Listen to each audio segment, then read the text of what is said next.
All right, good afternoon, everybody. I'm Yuval Levin of AI, and it's my pleasure to welcome you to a set of conversations about religion and the American Revolution. This gathering is part of a large and ambitious project for us here at AI, and I want to say just a few words about it before we really get started. 2026 will mark the 250th anniversary of the American founding, and a lot of organizations are going to recognize that milestone in a variety of ways. But in thinking through what kind of distinct contribution we might be able to make here in particular, we concluded that we should produce some kind of lasting intellectual product through a set of conferences that will yield a set of books and further kinds of educational materials that explore how Americans now should understand some of the key themes and questions at issue in our country's founding. These materials can outlast the anniversary. They can serve educators and students and citizens for many years to come. And to do that, they'll draw on scholars from a variety of fields with a diversity of viewpoints to offer Americans some wisdom about our civic and political inheritance. So over the course of more than 2 years, we're hosting 8 scholarly conferences here at AI, each of which will be devoted to a particular facet or character of the legacy of the Revolution. The first was held late last year on the theme of democracy in the American Revolution. The second was in April and looked at some economic facets of the founding. And today is the third and focuses, as I say, on religion and the American founding. Future conferences will look at themes like law and constitutionalism, natural rights and equality, race and slavery, global affairs, and more. Each conference then will result in a book of essays on that subject, as well as some video and audio and digital media products. The first of the books, actually, we have here. It's formally out in October, but we've got some copies. They're over there on that table. Give you a sense of what it will look like. And all of these books will be gathered together into a collection to be published in time for the July 4th, 2026 anniversary, and to be widely distributed as an educational and civic resource to libraries, to teachers, and to interested citizens in general. Our goal is really to create a kind of 21st century literature on the founding and to help inform and reinforce the growing movement to strengthen civic education and civic learning at various levels of American life, a movement that's been building steam in recent years. This is, as I said, the third of these conferences. Our aim is to think about the founding and the American Revolution through the lens of religion, both in terms of the place of religion in shaping the American founding and the nation it produced, and in terms of the place that the Revolution and the founding had in the history of American religion, and the effect it's had on how religion is practiced, protected, and understood in our republic. We're going to explore that complicated and important subject with the help of 5 great scholars from different fields. Each of them is producing an essay for our volume on this subject, and we'll speak a little bit about the argument of that essay and then engage in a conversation, and we'll bring those of you here in the room into that conversation too. We'll do that with 2 panels. I'll be moderating the first of these, which will feature Jane Calvert, Thomas Kidd, and Meir Soloveichik. My colleague Adam White of AI will moderate the second panel featuring Michael McConnell and Philip Munoz. Really an extraordinary collection of scholars. We're thrilled to have all of you here. Let me say a word about the participants in this first panel, and then we'll hear from each of them and hear from all of them. Jane Calvert, sitting here in the middle, is the founding director of the John Dickinson Writings Project, and really the nation's foremost scholar of the thought of John Dickinson, a crucial figure in the founding who should be much better known, and I trust will be in the years to come, thanks to the work that Jane is doing. She's a historian of the American founding and colonial eras with a special interest in the intersection of theology and political thought.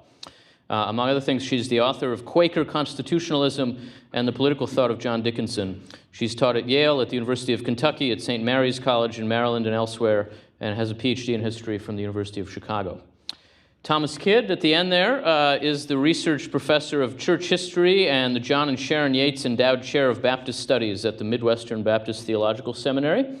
He's the author of numerous important books. A few that I'd point out to you in particular are God of Liberty, A Religious History of the American Revolution, and 2 extraordinary books about the religious views of 2 founders that we don't often associate with religious views, Thomas Jefferson and Benjamin Franklin. He's, without question, a leading figure in the study of the history of religion in America. He has a PhD in history from Notre Dame.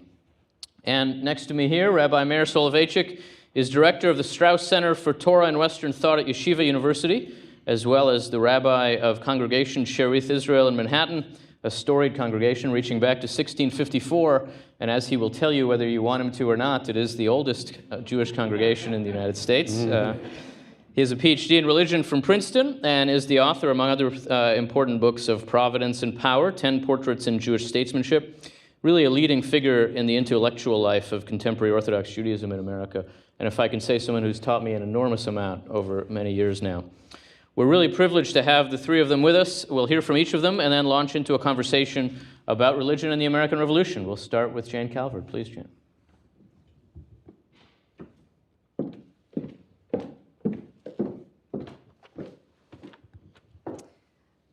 Thank you.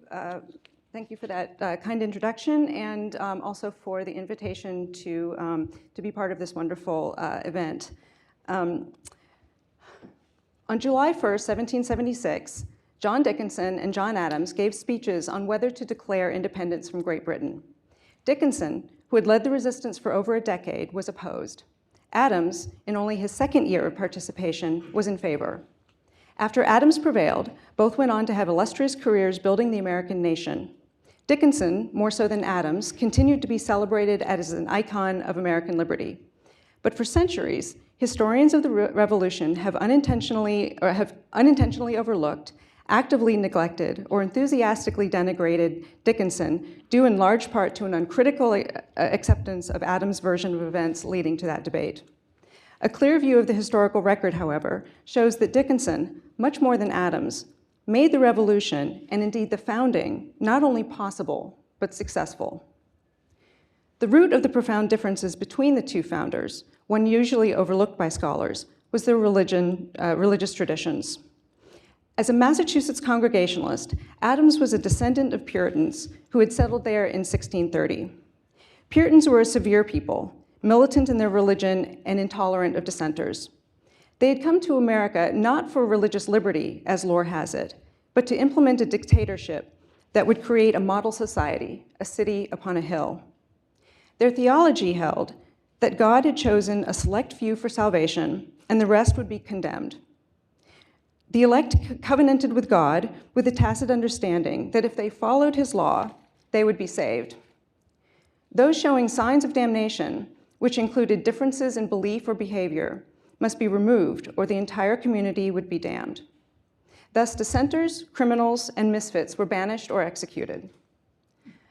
Puritan political theory worked the same way. God covenanted with his elect people and their king, who would all be saved if they obeyed God's law. If the king disobeyed God, the people had the duty and the right to overthrow him and replace him with a godly king. This was the theory of revolution, which the Puritans put into practice during the English Civil War when they executed Charles I in 1649. Royalists responded with their own theory, the divine right of kings, which held because the king was God's representative on earth, he was above the positive law and could do no wrong. If his people felt oppressed, they had the right only to petition and plead for relief. After the monarchy was restored in 1660, these two positions solidified as Whig and Tory, radical and conservative, advocates for the people and advocates for the king. Immediately after the Glorious Revolution of 1688, John Locke refuted divine right theory and explained the Puritan theory of revolution, now secularized, in his second treatise of government. Americans, generally more radical than their British counterparts, tended to be Whigs. In the face of British oppression then, most Americans believed in the theory of revolution as the ultimate solution to governmental oppression. Like Tories, they believed they should begin with humble petitioning. If that didn't work, they moved on to rioting. If still unsuccessful in procuring relief, they advanced to the overthrow of the government. Those in the New England colonies, as the direct descendants of Puritans, still lived the covenant theology in their daily lives. It's therefore no surprise that the people of New England were the first to riot and the first to see revolution as the only solution to their troubles with the British government. But Whiggism and Toryism were not the only two political theories in the early modern era. During the 1660s in England, another idea of resistance arose that eventually supplanted both the theory of revolution and divine right monarchy. It was Quaker constitutionalism. The Religious Society of Friends, called Quakers by their enemies for their trembling during worship, were dissenters who drew their theology from a unique amalgam of English Puritanism and continental Anabaptism. Their core theological belief, called the doctrine of the light within, was that all individuals could experience God's light within their conscience. In other words, all people, regardless of their worldly characteristics, could be saved, and all were equal to the degree they experienced God's light. These unorthodox beliefs, combined with their aggressive proselytizing, caused Quakers to be beaten, tortured, imprisoned, and otherwise brutalized by the English and Massachusetts governments and individuals. But importantly, because God decreed that man must not destroy his creations, which meant other men, but also the divinely ordained civil unity, in other words, the constitution of the people, Quakers were not allowed to resist with violence. When the government violated God's laws by oppressing the people, they too had a duty and a right to resist, but only with peaceful means. Quakers thus pioneered the theory and practice of civil disobedience, that is, the public, nonviolent breaking of unjust laws with the intent to raise public awareness and create change from the bottom up. In their early years, Quakers were seen as profoundly radical and dangerous to civil government. They stood on principle and died willingly as martyrs for the cause of religious liberty. This was the stubbornly righteous stock from which John Dickinson hailed. Though not formally a Quaker, he was raised by Quaker parents and was steeped in the Quaker culture of Pennsylvania. Although John Dickinson was not a Quaker and John Adams was not a Puritan, they were nearly perfect exemplars of the theological political theories that dominated in their respective colonies. Dickinson's contributions to the resistance began early.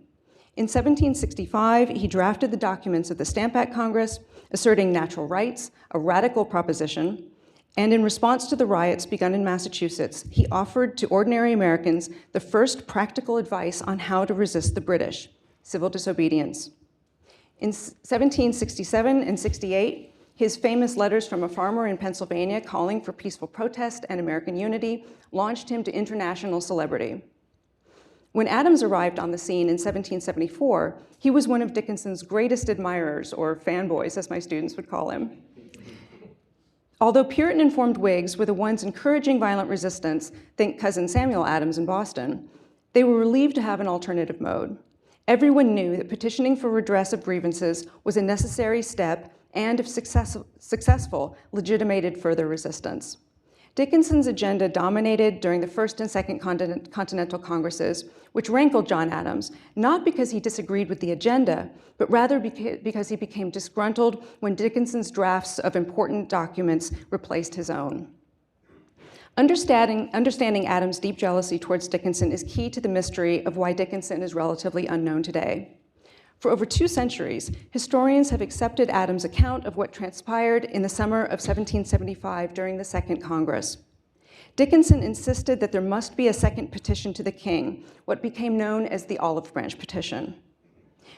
Moreover, Adams agreed that this was also necessary. And moreover, he recognized Dickinson's strategy because it bought them time to prepare militarily. To this end, Dickinson wrote another document, the bellicose Declaration on the Causes and Necessity of Taking Up Arms. Though the tones of these documents were opposite, they served the same purpose: to preserve peace and prevent bloodshed, but also, if the petition failed, to give them legal cover for armed resistance and to encourage a martial spirit. Adams was particularly impressed that Pennsylvania's militia, led by Colonel Dickinson, was a model of patriotic spirit. It was only after these 2 documents had been issued that Adams grew annoyed, but not with Dickinson, with the other Massachusetts delegates who dithered about choosing officers. It was then that Adams, stewing about Dickinson's popularity and lashing out at everyone around him, wrote his infamous letter calling Dickinson a great fortune and piddling genius, which was intercepted and published by the British. He soon recanted, but the damage was done. 30 years later, Adams spun a yarn in his diary, claiming falsely that he had protested the Olive Branch Petition and that his insult of Dickinson was because of Dickinson's timidity. But whereas the editors of the Adams papers were skeptical of this claim, historians were less discriminating. They continued to perpetuate the apocryphal account, leading to the misperception of Dickinson as weak and irrelevant. After the debate over independence became public in January 1776 with the appearance of Paine's Common Sense, Dickinson's instructions to the Pennsylvania delegates to Congress not to vote for independence delayed the declaration for another 6 months, buying Americans critical time to prepare for separation and war. Over the previous decade, Dickinson did more than any single person to ready the country for the break with Britain. As the internationally recognized leader of the resistance, he had educated Americans about their rights and liberties and encouraged people of all persuasions to engage in deliberations about the fate of the country. He had taught Americans to think of themselves as Americans with a separate identity from Britain, and that their unity was their strength and salvation. Finally, on the eve of independence, he drafted America's first Constitution, the Articles of Confederation, though all of its strengths were stripped from it. He then drafted the Plan of Treaties, the document that became the blueprint for America's foreign policy until World War II. Although John Adams took credit for that. Dickinson was hardly the timorous coward painted by Adams and the historians who buy into his version of events. Clearly not. He departed from Quakerism in one significant way. As a thoroughgoing champion of defensive war, he was a proponent of robust citizen militias. Before independence, Dickinson's power and influence as a military leader was surpassed only by George Washington's. More than anyone, he prepared the country for war, raising and leading Pennsylvania forces and writing military policy. Then, after he lost the famous debate on July 1st, he did something exceptional, and in a way, very Quakerly. He supported the cause to preserve the American Constitution. First, he led his battalion to the New Jersey front to meet the British. Later, he enlisted as a private in the Delaware militia and then became commander-in-chief, first of Delaware, reviewing troops and writing a drill manual, and then in Pennsylvania. Ordinary Americans were inspired by him to join the military, and the Society of the Cincinnati made him an honorary member in recognition of his service. He then went on to make important contributions at the Federal Convention and as a philanthropist, founding numerous educational institutions, libraries, the first prison reform society, and donating to scientific and religious causes. If Adams, with his Calvinist theory of revolution, deserves the title of Atlas of Independence, then he could not have earned it without Dickinson's Quakerly efforts as the penman of the founding. Thank you.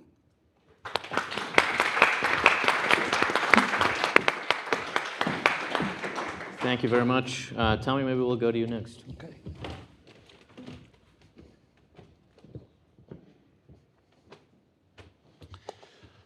Well, I'm also grateful for the invitation to participate in this event, and I want to talk in my address about divine sanction in the American Revolution. Americans today, I think, may forget just how difficult it was for patriots to justify the Revolutionary War and independence. Popular resistance against taxes was one thing, but rejecting monarchical authority and declaring legal separation from the British was an audacious step for which Americans could point to few historical parallels. Complaints about unfair tax and judicial policies were suitable rationales for framing petitions, but shedding British and American blood demanded more. A cause of the American Revolution's magnitude required divine sanction.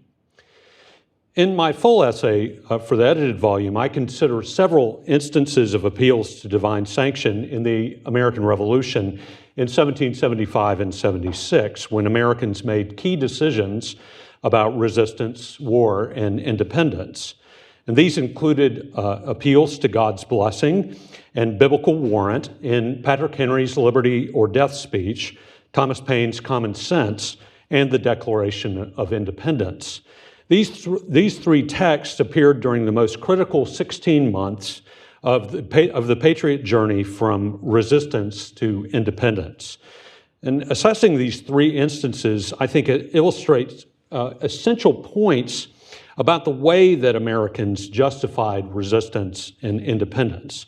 And the first point is the most straightforward. That is that appeals to divine sanction were omnipresent during the American Revolution. These appeals were not omnipresent because patriot leaders all held devout Christian beliefs.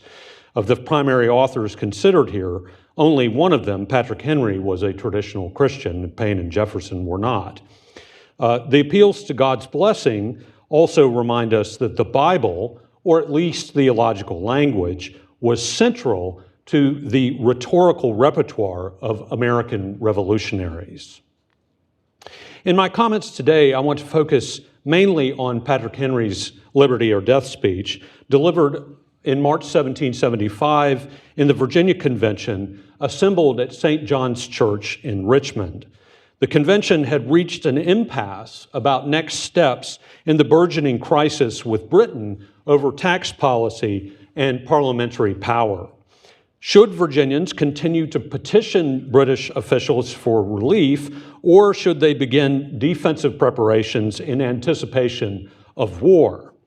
Henry responded with the Liberty or Death oration, which has long been regarded as the most scintillating speech of the Revolutionary era. Henry's insistence on military preparation was quite radical in March 1775. For feeble colonial militias to take up arms against Britain, one of the world's most powerful militaries, seemed nearly suicidal to some observers.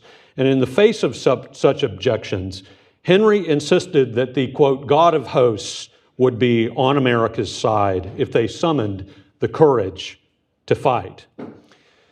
Not only did Henry claim divine sanction for military preparation, but he packed a surprising amount of biblical content into his short speech, which contains just over 1,200 words total.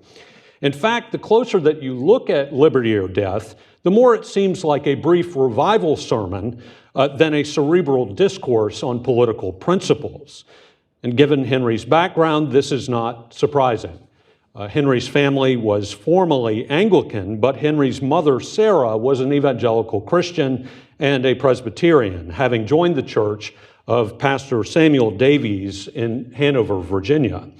Sarah relished the revival preaching of the First Great Awakening, which was still stirring among Virginians during Patrick Henry's teenage years.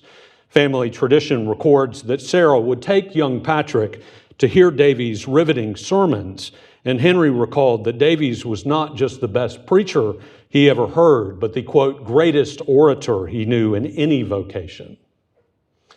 This background helps explain Henry's seamless channeling of Scripture in Liberty or Death. Henry's deep familiarity with Scripture was not unusual at the time, of course. Even skeptical and deistic founders, such as Benjamin Franklin, were thoroughly conversant with the text of the King James Bible. Franklin, who grew up in a Puritan family in Boston, probably knew the Bible better than any of the other major founders, despite his profession of deism as an adult. The surviving version of Henry's speech also suggests that his audience, the leaders of Virginia's Patriot movement, were sufficiently familiar with Scripture that Henry did not need to supply chapter and verse references for them to recognize the biblical phrases in the speech, but that makes the phrases very easy to miss today. Most of the identifiable Scripture references in Liberty or Death came from the Hebrew Bible's prophet Jeremiah. For example, Henry warned that if Virginians failed to realize the gravity of the threat against their liberty, they could be like, quote, those who having eyes see not and having ears hear not. This was a citation most directly of Jeremiah 5:21, though the Bible repeatedly uses the image of people who have eyes and ears but who do not see or hear. Other references are just faint echoes, maybe ones in which Henry himself may not have consciously been citing the Bible.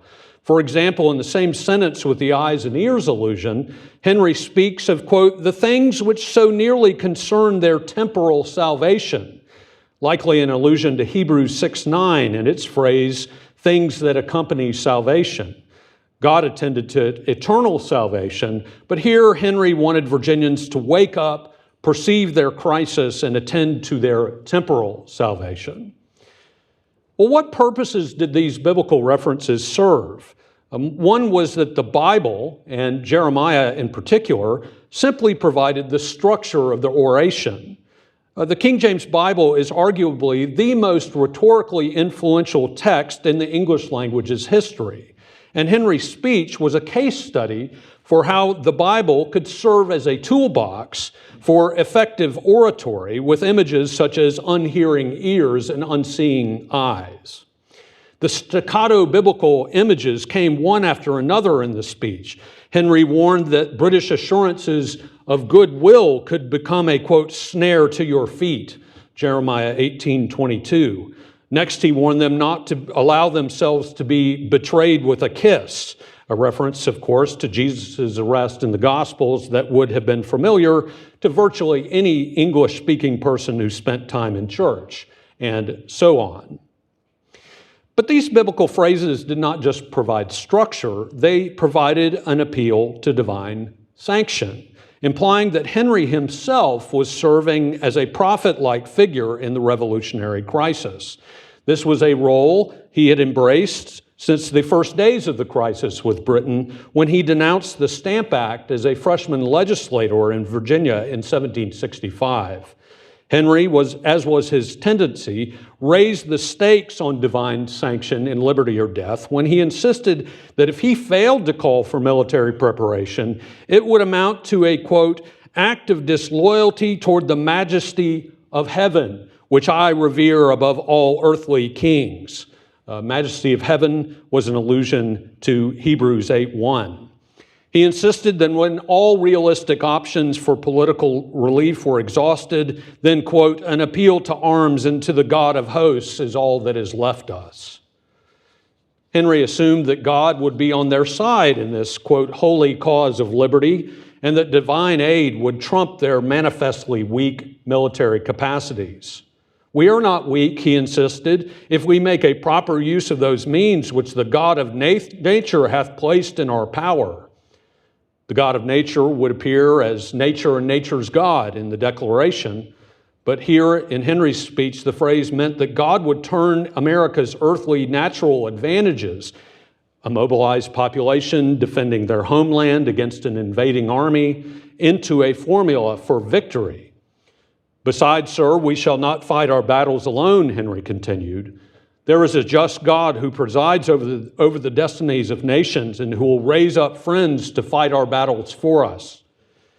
Here he promised that if Americans manifested the courage to fight, God would providentially prompt other nations, most obviously the French, to ally with the fledgling American nation.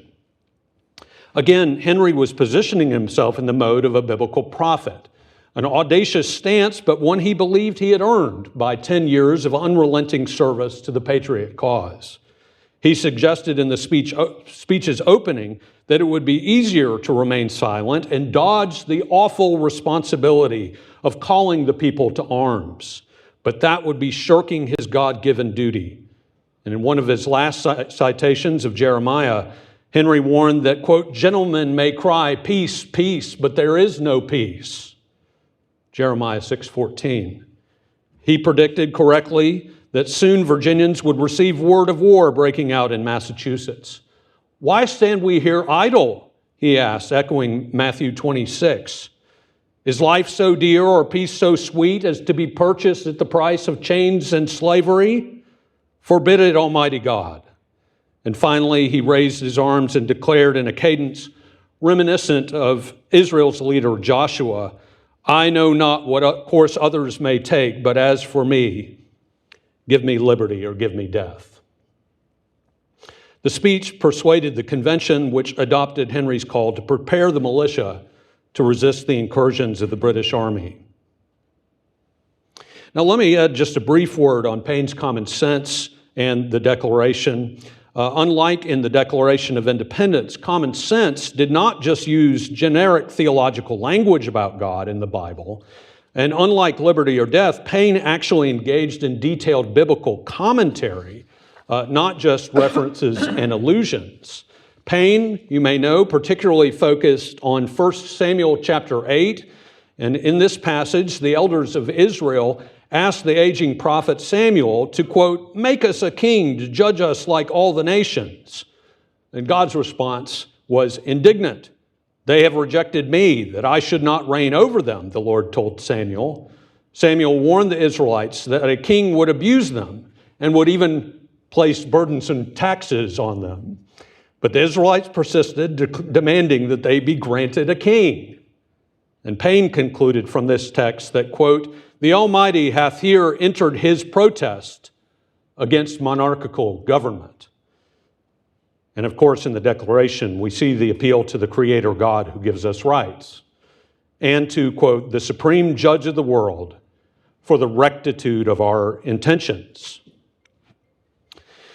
Appeals to divine sanction and prayers for protection kept appearing throughout the Revolutionary War, and they conveyed not only a hope that God would bless them, but that America would be the sort of nation that God might bless.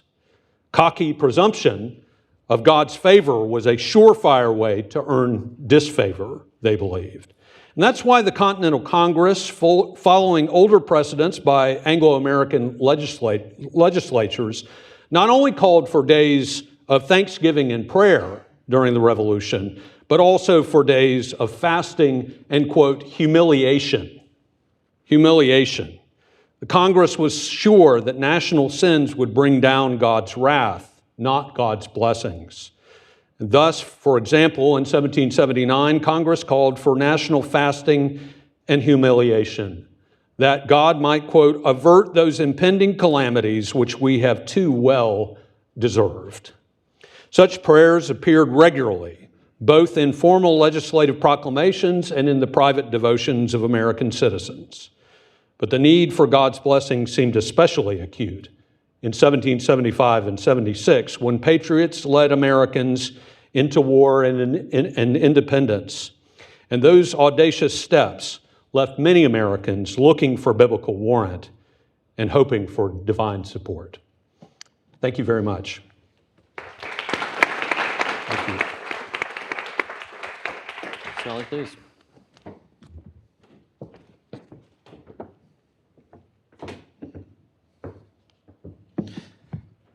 Well, I'm here to give the pro-Adams address here at the conference, though not relating to Dickinson or Quakers in any way.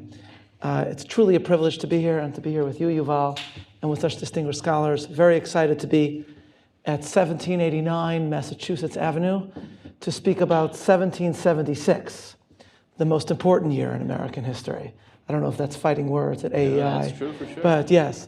That building was taken. There was nothing. Oh, is that what happened? 1776 was taken? Could have been worse. You could have only had 1812 left. Yeah. Check your fire insurance. Yeah.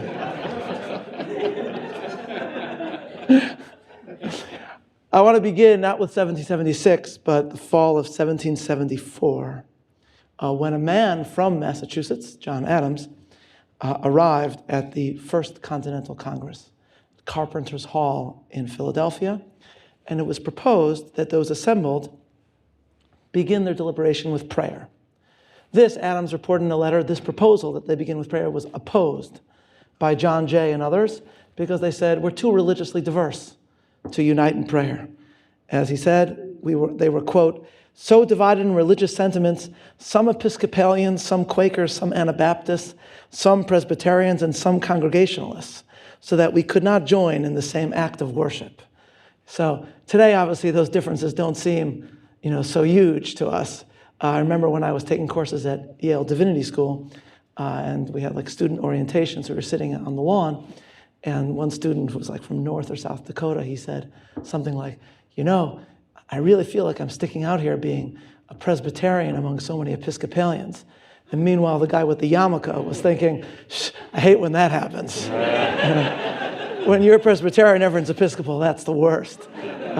But, in Europe, they were coming to blows at certain points over these differences, so you can understand it. But Sam Adams famously stood up and said that he would hear a prayer from any patriot. And so an Episcopal priest by the name of Jacob Duché was summoned, and he appended a personal prayer to a reading of Psalm 35. Plead my cause, O Lord, with them that strive with me. Fight against them that fight against me. John Adams describes to his wife Abigail the impact that the psalm and prayer had. He wrote, I never saw a greater effect upon an audience. It seemed as if heaven had ordained that psalm to be read on that morning. And he concluded, I must beg of you to read that psalm. So we can overlook for the moment the irony of the fact that the good Reverend Duché would eventually embrace the loyalist cause. What is important is what we can learn from the way that Adams and really his fellow members of the Congress were impacted by that moment, because we can learn several lessons from Adams's letter. First, there is the way that the Hebrew Bible, describing a divine defense from one's enemies, served to unite the members of the Congress that to some seemed so doctrinally divided. As Michael Novak writes, this small story reflects the role that Jewish scripture played in the images invoked in the Revolution. Or as he put it, quote, practically all American Christians erected their main arguments about political life from materials in the Jewish Testament. In national debates, Novak adds, lest their speech be taken as partisan, Christian leaders usually avoided the idioms of rival denominations, Puritan, Quaker, Congregationalist, Episcopal, Unitarian, Methodist, and Universalist. The language of Judaism, Novak concludes, came to be the central language of the American metaphysic, the unspoken background to a special American vision of nature, history, and the destiny of the human race. And so we see that happening here in this story. That's one feature of this incredible letter from Adams to Abigail. But there's another way in which Adams's tale of the first Congress is instructive. The powerful way in which this prayerful moment formed a unified group despite the differences of its members reflected the elements of the biblical compact known as covenant. As the theologian Richard Niebuhr explains, covenant in the Bible, or in Hebrew, brit, allows for, quote, the binding together in one body politic of persons who assume through unlimited promise responsibility to and for each other and for the common laws under God. That is what a covenant is. People come together in the presence of God and commit themselves, as Niebuhr further explains, to a common destiny and to a common cause. Here you see the first form of that happening in the early formation of America. As the psalm is read, unity with indifference, without doing away with those differences. It highlights, as Rabbi Jonathan Sachs has reflected, how, quote, it was in America that covenantal politics received its most complete expression.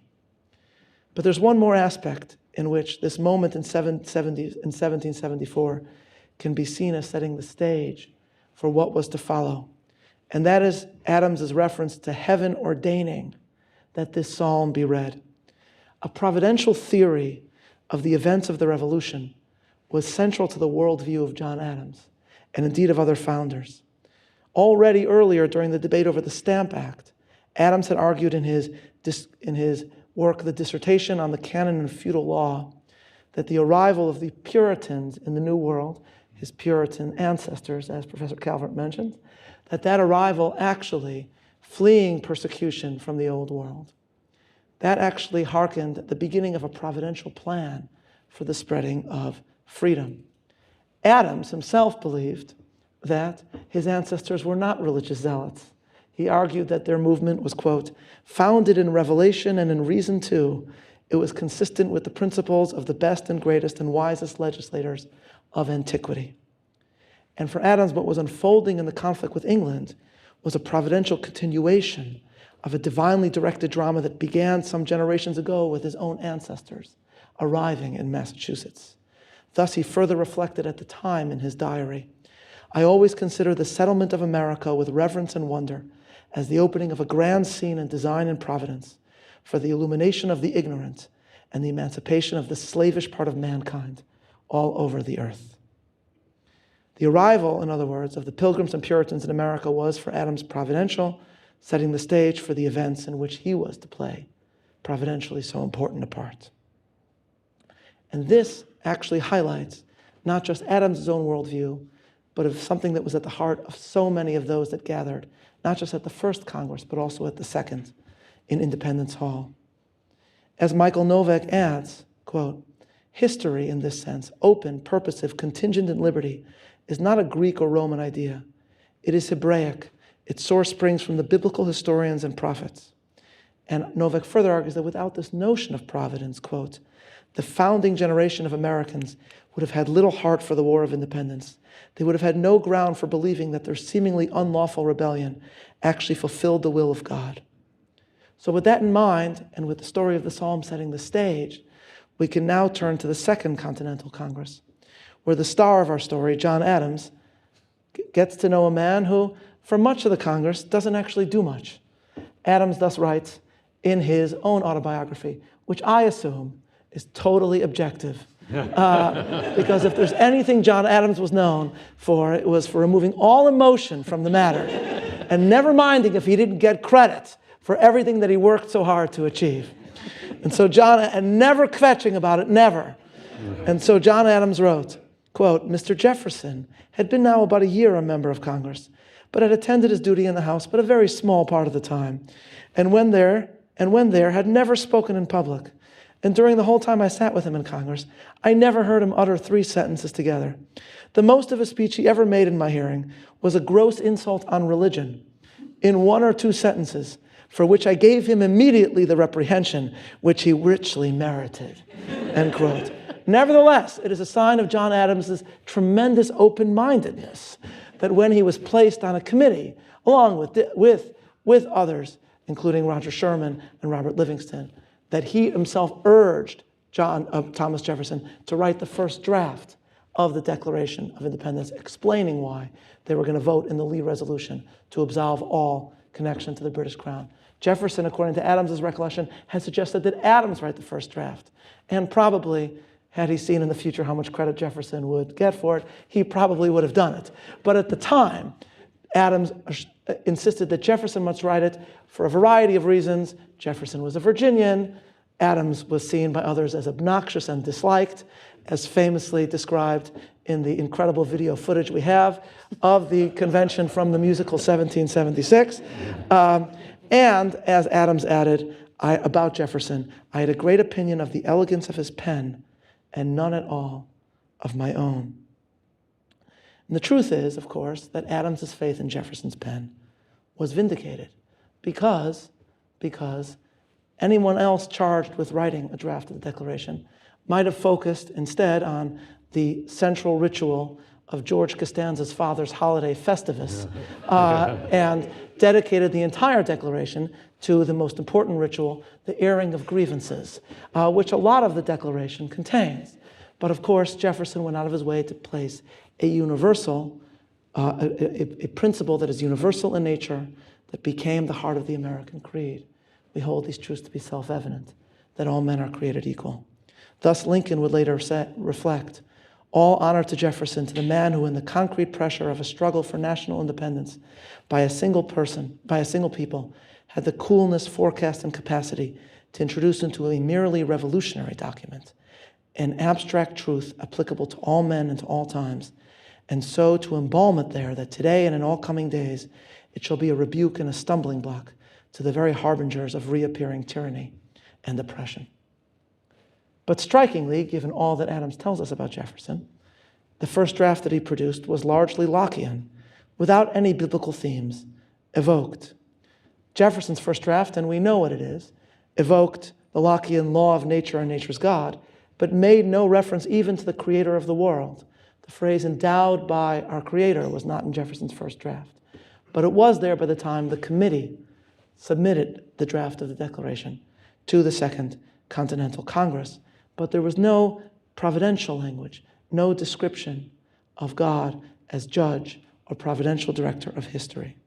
It was only because of the insistence of all those assembled there at the Congress that, in the final dramatic conclusion of the document, that these references were made, thereby allowing it to read.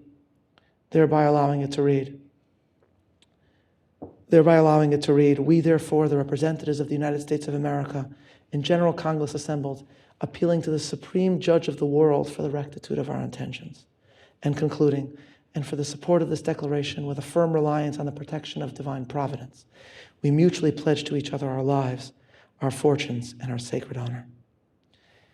For those assembled, these additions were not mere rhetoric. They had the effect of transforming the document into one of covenantal nature, into what Niebuhr called the binding together in one body politic of persons who assumed, through unlimited promise, responsibility to and for each other and for common laws under God. Jefferson was famously in agony as every single edit was made, to his draft. But as Pauline Maier writes in her wonderful book, American Scripture, these edits reflect the fact that, quote, Americans held strong religious beliefs in 1776, and the Declaration was meant to state the convictions of the country's good people. So the concept of equality, celebrated so famously by Lincoln, was indeed at the heart of the Declaration and became the American creed, but it was the biblical language inserted, the references to pledging oneself to the other in the presence of God, who is the judge and providential director of history. That is what transforms the Declaration into a covenant. And it certainly reflected the faith of John Adams as well, because it was on July 3rd, 1776, that he wrote to the woman to whom he bared his soul, the woman who probably is my favorite person in American history, Abigail Adams, that, quote, it is the will of heaven that the two countries should be sundered forever. It may be the will of heaven that America shall suffer calamity still more wasting and distress is yet more dreadful. But, he concluded in the end, I must submit all my hopes and fears to an overruling providence, in which, unfashionable as the faith may be, I firmly believe. We can now turn with this in mind and look with fresh eyes at what is today the most famous image of the founding. Let's put the Trumbull painting on the screen, if we can. There you have it. I thought originally of going to the Congress and bringing it here, because I've seen the Thomas Crown Affair, and stealing artwork does not look that hard, okay? Nevertheless, this is, of course, a very famous image of the Declaration, smaller and better version created by John Trumbull, finishing in 1812, now hanging in the Yale Art Gallery. And then he came up with the idea of a larger version in order to mark the 50th anniversary of American independence. As Paul Staiti tells us in his book, Arms and Artists, when this idea was first conceived, John Adams didn't like it because he saw the story of the American Revolution as not being about one event, but of course about so many in which he played a role, and as I've described, so many that providentially set the stage for this event that is celebrated in the painting. Thomas Jefferson, on the other hand, thought the idea of the painting was a tremendous idea, especially because it celebrated him.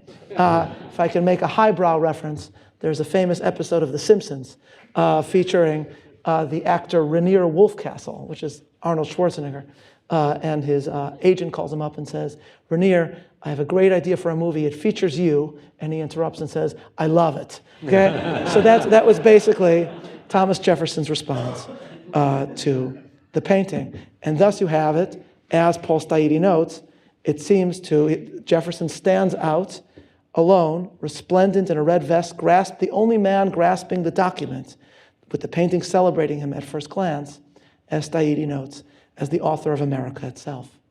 The question is that all there is to the painting?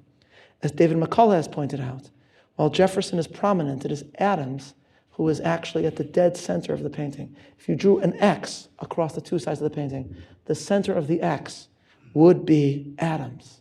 So most great works of art give us one focal point in a painting, but this one has two, and it's appropriate because Adams and Jefferson can really be seen as the two intellectual poles of the Revolution, and the joining, as it were, in both reason, which was emphasized by Jefferson, the Enlightenment was emphasized by Jefferson, and Adams, who of course embraced these themes as well, but of course also embodied the importance of faith and providence and the role that it played at the heart of the American Revolution.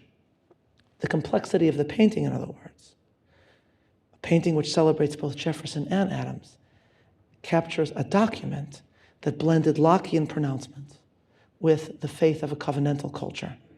As such, the painting itself is America. In the double helix that is the DNA of the American idea, biblical covenant and American enlightenment, Lockean liberty and scriptural symbolism are always intertwined. At times they are in tension with each other, but at their best they sustain each other because, as Stephen Carter has written, quote, faith in God provides a justification for the equality that liberal philosophy assumes and cherishes, but is often unable to defend. The complexity of the painting is the complexity of America. But the truth is, as with a painting, when it comes to the founding, people see what they want to see. When I teach art, or when I give art tours, I often cite a joke, which I found on the internet, about a police detective who was looking among police rookies to see who has a gift for observation and deduction. So he brings in one rookie and he says to him, this is a picture of a suspect. What can you see from this image that will help us catch it? So the rookie studies it and says, we'll catch this guy immediately because he has only one eye. And the detective says to the rookie, no, you dummy, this picture is a profile. That's why you only see that one eye. You have no powers of observation. He brings in another rookie and says, what do you see? Rookie studies it and says, this guy has only one ear. So at this point, the detective is unbelievably frustrated at the crop of rookies. And he brings in the third rookie and says, study this carefully and tell me what you can observe. And the rookie studies it very carefully and says, this suspect wears contact lenses. So the detective is kind of surprised. He steps out, looks up the file of the suspect, comes back and says, that's incredible, you're absolutely right. How are you able to deduce that from the image that you see? And the rookie said, oh, it was easy. I knew the suspect had to wear contact lenses because I knew he couldn't wear eyeglasses because he has only one eye and one ear. So when it comes to an image, we see what we want to see. And the same is true about the story of the founding. So many of the ways that this tale is told is one-sided. Even incredible historians like Gordon Wood, who in his book, Friends Divided, tells the great tale of Adams and Jefferson, concludes by citing Lincoln's justifiably famous celebration of Jefferson, and then writes at the end, to be an American is not to be someone, but to believe in something. And that something is what Jefferson declared. That's why we honor Jefferson and not Adams. Those are the last words of his book. But surely this is not a binary choice. And surely a rejection of honoring Adams is not the conclusion we should draw. Jefferson's declaration is indeed worthy of celebration. But the faith in providence that Congress reflected, a faith that lay at the heart of Adams's vision of America, remains so bound up in the American story and remains so bound up, of course, in Lincoln's story of America. As anyone who has read his greatest speech, the greatest speech in American history, the second inaugural, will understand. We gather at this conference to prepare to mark 2 years hence the 250th anniversary of the founding, the 250th anniversary of this event, though really this marks the presentation of the Declaration on June 28th, 1776. But still, but as we mark 250 years, we will also mark 50 years exactly to the passing of both Jefferson and Adams, both Jefferson and Adams, who died on the same day, 50 years exactly to July 4th, 1776. Surely a sign in the providence in which Adams ardently believed and which Jefferson probably denied. Adams's famous final words, or some of his final words, were Thomas Jefferson survived, not knowing, of course, that Jefferson had died several hours earlier in Monticello. But of course, Adams did not offer an untruth. The legacy of Thomas Jefferson does indeed survive, as anyone who visits Monticello can easily reflect upon, because Monticello was bought and preserved and saved for the American people by a member of my congregation, the oldest congregation in America, FYI, so that all of you can visit today. But if you visit that room, as I have in Monticello, you will see that Jefferson died facing a bust of John Adams, a highlight of who also deserves, a reflection of who also deserves to be celebrated in the American story. So that truly to tell the tale of the founding and to tell the story of faith in the founding is to confirm and to affirm that yes, Thomas Jefferson survives, but surely John Adams lives as well. Thank you very much.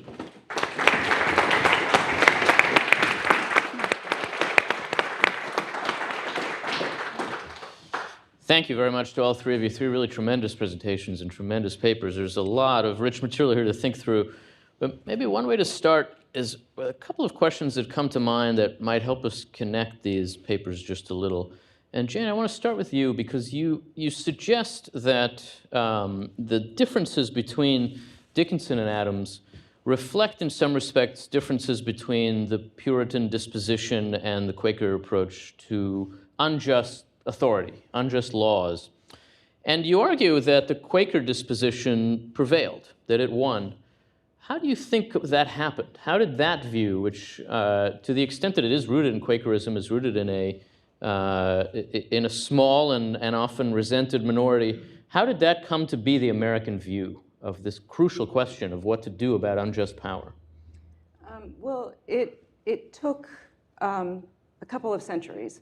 I would never suggest that Americans were immediately looking to Quakers and saying like, oh, we should do that, because you're absolutely right. At the founding, they were mistaken for loyalists. They were held under great suspicion, and they sort of retreated from holding office, and tried to sort of minimize the damage to their society. But it became clear that if the Constitution were to be preserved, we could not do, as Jefferson suggested, and have a revolution every 20-some years, that would just be destructive. And so as reformers tried to reform the country, to adhere to oftentimes the very principles in the Declaration of Independence, Quakers were at the forefront of many of those reforms: abolitionism, women's rights, temperance, and they greatly informed those reformers. And so we start to see people coming out and recognizing that resistance had to be peaceful, dissent had to be productive. And we don't actually get a real, the word, the term for civil disobedience until the early 20th century. And then even it didn't sort of come into respectability until Martin Luther King wrote Letter from a Birmingham Jail, which few people realize was actually proposed by Quakers, and the first 50,000 copies were published and distributed by Quakers. King was not a pacifist until he started spending time with Quakers. And so now it's come about, even though I would say still there are a lot of people who don't understand what civil disobedience is. But yeah, it was a long process of sort of trial and error, and moving towards this point. Tommy, Jane describes this tension between Quakers and Puritans, which are two northern, mostly, religious dispositions. And in your talk in particular, you focus maybe especially on Patrick Henry's way of approaching the religious character of the call for revolution. How did Southerners as Christian approach this question distinctly? Well, it depends on which Southerner. I mean, so Jefferson and Henry are very different on this question. So, I think Henry is much more typical, especially in the aftermath of the Great Awakening, that the South begins to become more Christianized. In the early colonial period, the South is easily the least Christian part of the future United States. And so, it's not surprising that you would have a more, secular tradition, perhaps represented by Jefferson, though, as I argue in my book on Jefferson, he's still formed by all kinds of biblical assumptions, including all men are created equal. But Jefferson is very much a product of education at William and Mary at the time. You see it at UVA, which is his great project of retirement, and then there's the parallel tradition that's represented in people like Patrick Henry. There's strong Anglicanism, but then there's an evangelical tradition under the Anglican umbrella, and so even within that, I think you see a new kind of tension, even among Southerners, between, for shorthand, a sort of traditional Christian approach and a more secular Enlightenment approach. But I still think that there's, at least as of 1776, there is a common biblical tradition that's available for lots of different kinds of founders to draw on. And I think that when you look at, especially some evangelical popularizers and so forth, that they'll try to insist that the founders are all basically the same in their personal faith, which is factually wrong. But there is, I think, a biblically informed ideological tradition that they're drawing on, at a minimum rhetorically, but also in the ways we've already heard today in terms of covenant, providentialism, divine sanction, and that can at times bring all the founders together. And I think this this painting is certainly one of those moments. But then it's always fraught for reasons that we've suggested today. And you come to the point where Henry and Jefferson. Well, let me put this precisely. Jefferson hates Patrick Henry's guts, and I think it's partly because of their differences personally, but it's also because Patrick Henry is vastly more a man of the people than Jefferson is. And so in one of my favorite letters between Jefferson and Madison, Madison is complaining about how horrible Patrick Henry is in the 1780s, and Jefferson writes him back and he says, I think what we need to do is to begin devoutly praying for Mr. Henry's death. I'm not sure that he was joking. So. Mayor, I wonder, I'll pick up on that with you, because there's a way that you want to suggest that maybe we have two strands here that are related. You describe them as a kind of double helix of the liberal Lockean case for independence and the more traditional biblical case. And you suggest in the end, and sort of in pointing to the way historians have talked about this, that we tend to honor Jefferson but not Adams, that we tend to honor the liberal strand, the Lockean strand, and put aside the Christian strand and the biblical one. How do you understand why that is? Why would the American people, surely a religious people, at least for most of its history, and I think it's fair to say still, why would we choose to understand our own history in a way that minimizes its religious character and emphasizes its more secular liberal character? Yeah, so it's a good question, but I think we could turn the question on its head. In other words, the interesting fact is that the Jeffersonian contribution was constantly celebrated, even as every great leap forward in the American story actually highlighted the double helix. So Lincoln is the most obvious example. If there is a Puritan speech in American history, it is the second inaugural, which is why, as I note in the essay that I wrote, I cite the historian Paul Johnson, who wrote an article titled in the way that, with the phrase that Abraham Lincoln applied to America, the almost chosen people. And he notes that we cannot imagine anyone else in the world from Lincoln's contemporaries, Garibaldi, Napoleon, and so forth, giving a speech, Louis Napoleon giving a speech like the second inaugural.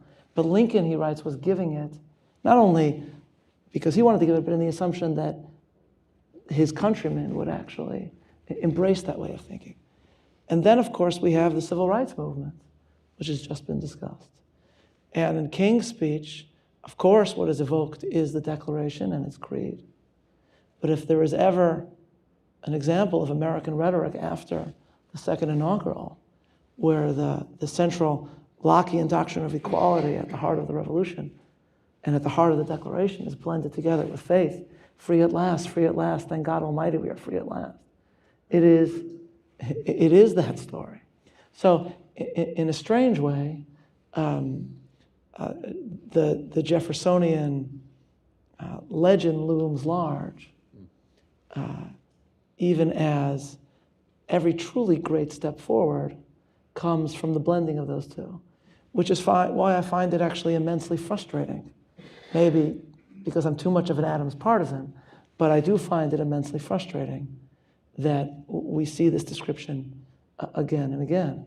The fact remains that that most of the founders were certainly closer in their understandings of providence to Adams than they were to Jefferson.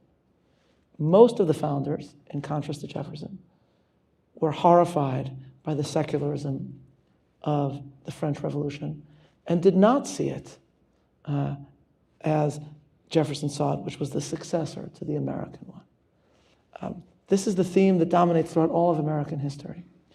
And the truth is, it reflects America itself, even in our very secular culture today.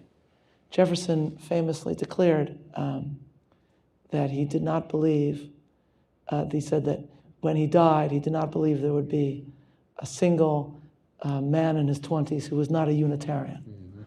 And then he saw his version of a reasonable religion just spreading all over the United States. Whereas, of course, what followed pretty soon after that was another Great Awakening, which played so strong a role in the evolution, in the story of abolition. So I cite this painting because as we mark the 250th anniversary, its complexity really does allow us to rediscover the complexity of the way the American story is told, which is why this conference is such a wonderful idea and why I feel so privileged to be a part of it. Tommy, I want to return to you with a bit of a sense of what Mayor just raised. How do you emphasize Patrick Henry of the three people that you wrote about in the paper for us? The other two are peculiar examples of an appeal to God for revolution, since Tom Paine became known as a kind of advocate for, I think, atheism is fair, or nearly so, and Thomas Jefferson was famously not particularly Christian either. How did they think about their appeals to God, and how should we think about their appeals to God, given what we know about, or what we seem to understand about their own religious backgrounds? Right. I mean, I think it's a long American tradition. I mean, you see the same thing in Lincoln. Though Lincoln he's a lot like Franklin in the sense that he has a very deep Christian, Calvinist, Baptist, I might add. We have to throw in Baptist on King and Lincoln, and yet you know, Lincoln, Franklin, both profess a kind of deism as adults, and yet they certainly. I don't think, you know, we should look at what Paine or Jefferson are doing as insincere. I think partly we have to hold off on Paine because, you know, The Age of Reason comes out 20 years later, and I think he's changed some in the intervening 20 years, but he has deep Quaker and Methodist influences that he's drawing off of there. And so, I mean, there's it's that rhetorical toolbox kind of. I mean, it's the coin of the realm. It's if you want to persuade in 1776 in America, pragmatic arguments are not going to do it, especially if we're talking about justifying bloodshed. Send your children, you know, into war. I mean, in that time, that culture, you better have an appeal to God, that God would approve of this. And war in America always draws out that kind of language. I mean, even in very recent wars or in national disasters like 9/11. I mean, that's just what we do as Americans, even as America has grown more and more secular. So I think, to take Jefferson as an example, I mean, in 1776, I think Jefferson is very skeptical about Christianity, and yet he believes in a created order down to his bones. I mean, and really intellectually, there's no other option. I mean, where did people come from? Well, God somehow. I mean, that there's really no atheistic, you know, materialist kind of option to answer those sorts of questions. But we also have to remember that all these documents and speech in Henry's case, but especially common sense and the Declaration, they're meant to be public documents. They're political documents. They're not, you know, esoteric treatises, but they're meant to persuade. And you're trying to persuade an overwhelmingly religious people, and so you go to the theological. In the Declaration's case, you know, it's not overtly Christian. I definitely do not want to overstate the case. Paine goes to 1 Samuel 8, and has a lot of other religious rhetoric in that text. And as we saw in Henry's case, it's shocking. I mean, it's just repeated biblical references, one after another. It's almost mind-blowing how much biblical content he gets into the speech, but he doesn't cite chapter and verse, and so we had no idea until about the 1990s that's what he was doing, because we need him to say, as the good book says, or something to signal, today that he's citing the Bible, but that's not the rhetorical, intellectual world that he or any of the founders lived in. Jane, where do the Quakers fit into this question of religious rhetoric and religious appeals? Did Dickinson speak about God, and did the Quakers do so? They did, and I think one of the most interesting examples is in response to Paine's common sense. They were the first to respond. They couldn't let common sense sort of stand without a response. And so they wrote a brief 4-page treatise directed to Americans in general.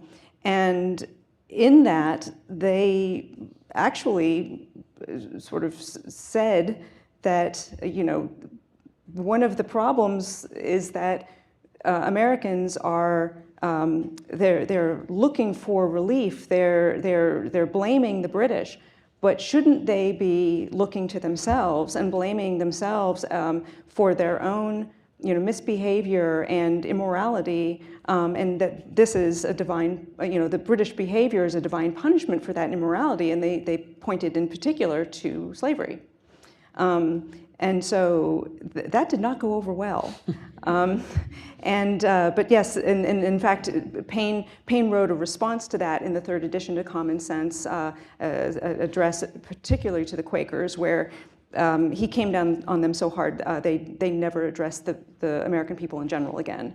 But yes, they were certainly using that language, and while they were still trying to persuade Americans to be peaceful, they were drawing on Scripture and on their understanding of religion. And Dickinson, he was in a precarious position at this point because he believed a lot of what Quakers believed, but he was not a Quaker, and he was in fact quite angry with them for resisting unifying measures and resisting Britain, and he came out and attacked them for their reticence, because Quakers' neutrality was actually a departure from their historical behavior, where they had always been advocates for rights. So Dickinson had a fine line to walk, because the closer they got to declaring independence, the more Quakers looked to him as the champion of their position. And Dickinson knew how unpopular they were, and so he didn't want to be too closely associated with them. But in fact, he did agree with them and was very worried about them being persecuted after independence, either by Anglicans if the Americans lost in the Revolution, or by Scotch-Irish Presbyterians if they prevailed. And as it turns out, he was entirely correct that Scotch-Irish Presbyterians, as soon as they got control of Pennsylvania, turned and began persecuting Quakers, and Thomas Paine encouraged this, and it ended up that a group of Quakers were rounded up and held first imprisoned in Philadelphia, and denied habeas corpus, and then shipped off to exile in Virginia, where they were held for about 9 months and denied any kind of a hearing. So he saw that coming. And then it wasn't until his later years, as he became sort of increasingly Quaker, he looked the part, he dressed like a Quaker, he spoke in the plain speech like a Quaker, and he adopted sort of all of their social causes, but still always remained an adherent of the lawfulness of defensive war. But yes, Quakers are certainly drawing on their tradition, and Dickinson on that, but they they backed away from their traditional perspective because they thought it would be too disruptive, and Dickinson also had to get distance from them in that process. So. Well, I do want to open things up for questions in the room. I'll give you a minute to think about a question while I ask one myself, but have it in mind. Mayor, there's a way in which the language and the approach that Tommy draws out of Patrick Henry is distinct from what you describe in that it's biblical in the sense that it's prophetic. It speaks with the energy, the voice, the force of the prophets, rather than a kind of providential narrative biblicalism. Is that prophetic voice a strand of the kind of influence that you're drawing out of the Hebrew Bible and talking about providence? Are they distinct? Does the difference matter? Yeah, well, always ongoing in one's understanding of providence is the question of human agency. And of course, at the heart of the Bible is an emphasis of both providence, but also that providential events unfold because of the freedom of single individuals who take a stand, for good or for ill, of course. Mm-hmm. That's actually the argument that John Adams made to Trumbull against the idea of making the painting. Mm. Though it's cool, I think, to have it displayed with it staring at us right here on the screen, which I kind of like. But he said to him, he said, the painting won't show. He actually gives him an example. He says, the painting won't show Sam Adams gathering in Boston and doing what he did. And that, Adams saying, without that, the Declaration would never have happened. And so there are all these different moments of human beings taking a stand that actually bring events to a head, and that at the heart that's at the heart of the Hebraic notion of providence. I wanted to add, Yuval, if I could, by the way, that John Adams really hated Thomas Paine, and even though Thomas Paine did draw directly from the Book of Samuel, he argued from the Hebrew Bible that all monarchy everywhere was always a sin, and indeed a form of idolatry. And Adams, who I hope you agree, is probably the closest we'll get to Edmund Burke in America among the founders, believed that different forms of governmental systems worked for different people. But Thomas Paine, as Eric Nelson describes in his excellent book, The Hebrew Republic, had lifted all of these arguments from Milton's defense of the English people and his defense of basically the execution of Charles I. Of Charles I. So Adams writes in his amazing and totally objective autobiography that when he met Thomas Paine, and I just looked this up as we were speaking, Adams writes, I told him further that his reasoning from the Old Testament was ridiculous, and I could hardly think him sincere. At this he laughed and said he had taken his ideas in part from Milton, and then expressed a contempt for the Old Testament and indeed of the Bible at large, which surprised me. So he writes, and so he ended up being totally shocked. It's not just that he had this biblical argument that Adams didn't like, but he didn't even believe in the Bible. So that if we fast forward to 1819, when John Adams and Thomas Jefferson are reconciled, John Adams writes to Thomas Jefferson, quote, what a poor, ignorant, malicious, short-sighted, crapulous mass is Tom Paine's common sense. And then he ends, and yet history is to ascribe the American Revolution to Thomas Paine.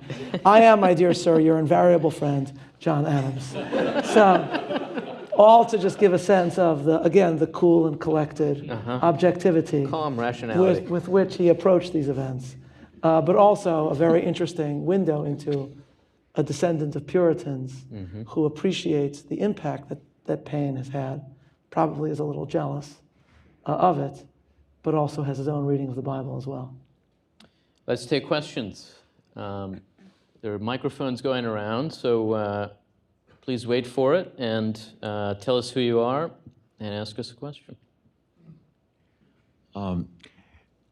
Lots of discussion of the Enlightenment and of providentialism, and not much discussion of classicism, which leads me to ask Professor Kidd, about the liberty or death speech. Perhaps I'm misinformed, but I thought that the peroration, including, I asked, not what others give me liberty. Isn't that a direct quotation, not from the Bible, but rather from Addison's play Cato, and thus a connection not so much to the Bible as to the belief that a republic is about, the republic will end, meaning liberty will end in America as it did with the triumph of Julius Caesar.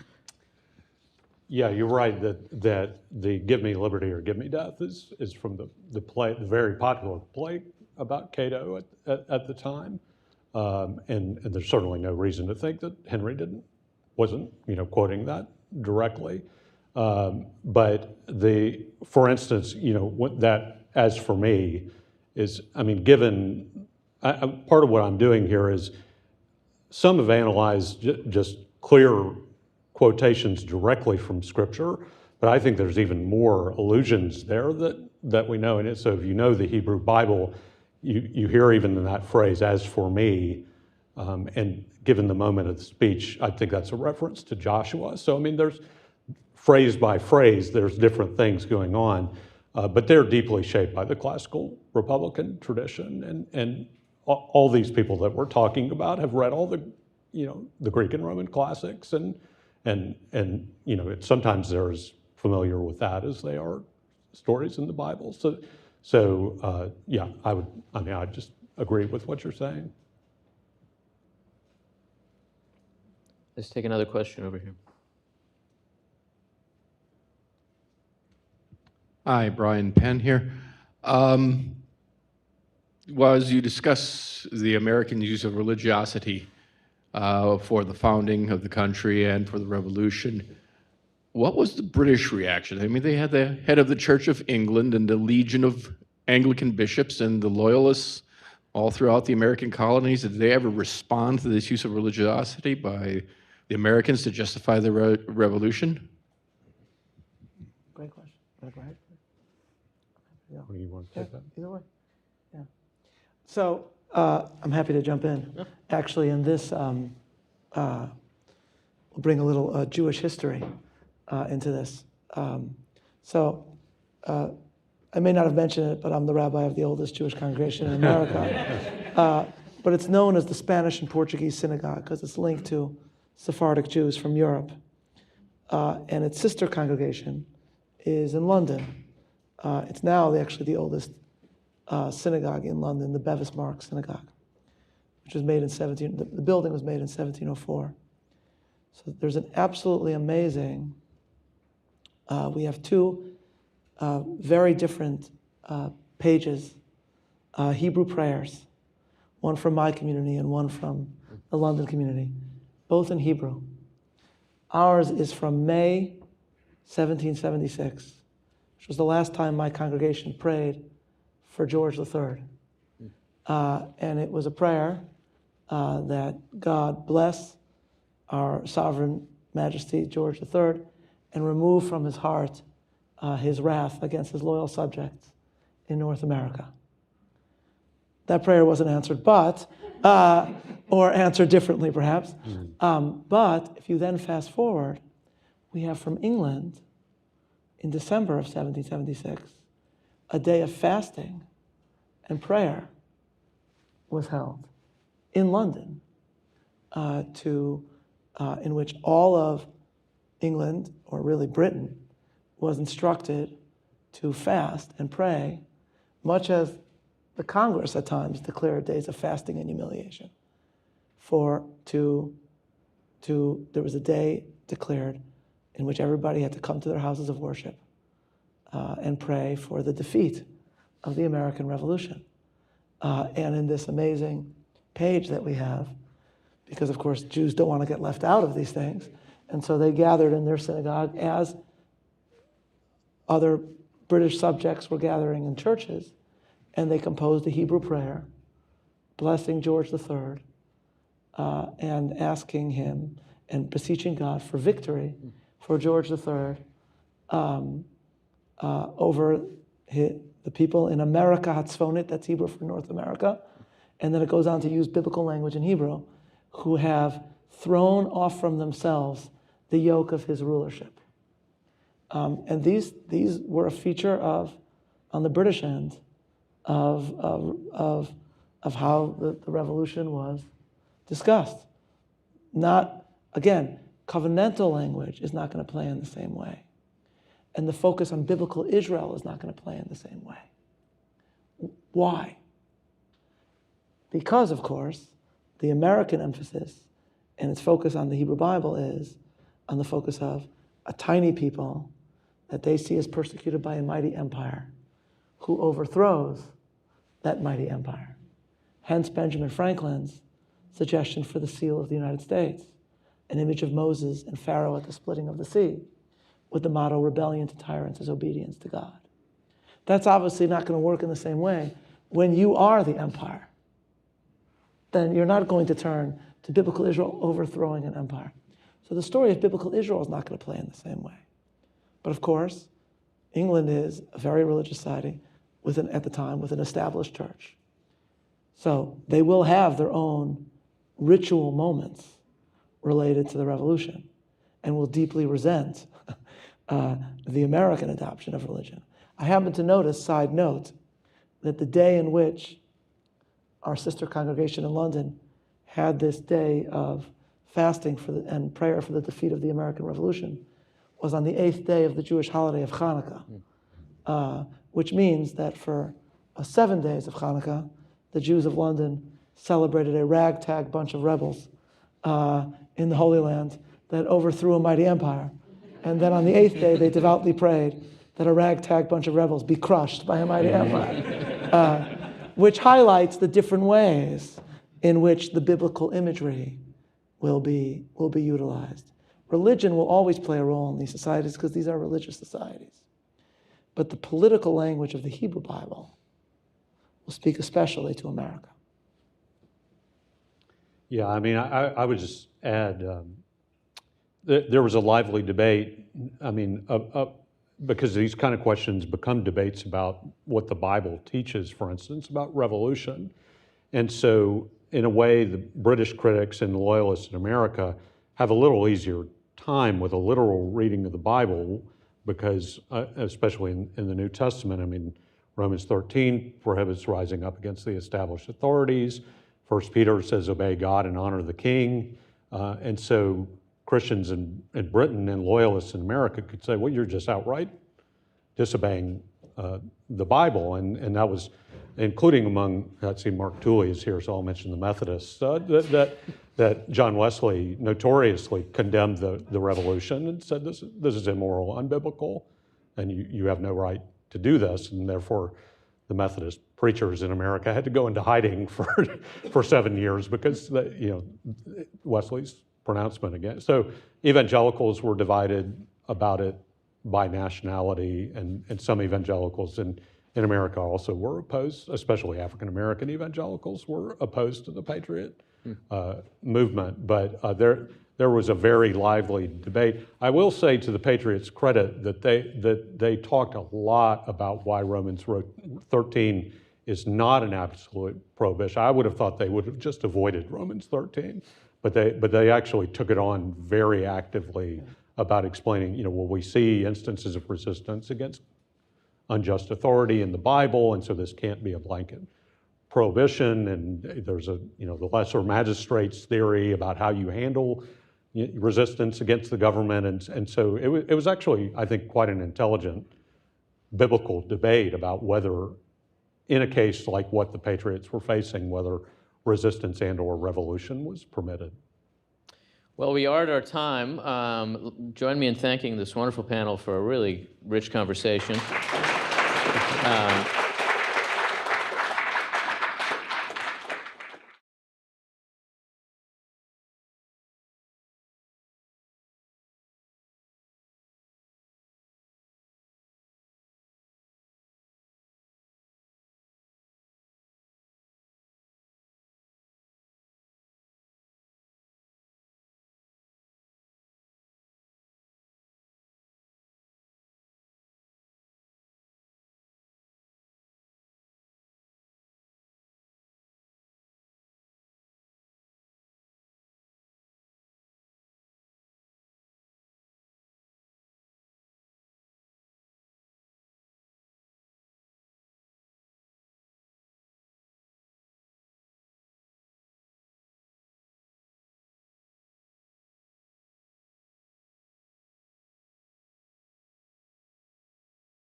As we continue the conversation, another discussion about the founding and religion. And we're lucky to be joined for this panel by two more great scholars of American constitutional government and religion.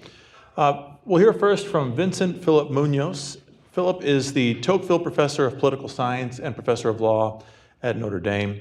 He's the founding director of Notre Dame's Center for Citizenship and Constitutional Government. His most recent book is titled Religious Liberty and the American Founding, Natural Rights and the Original Meanings of the First Amendment's Religion Clauses. He's also, his other books include God and the Founders, Madison, Washington, and Jefferson. Philip, I'll introduce Michael when it's his turn to speak. Philip, why don't you start? Thank you.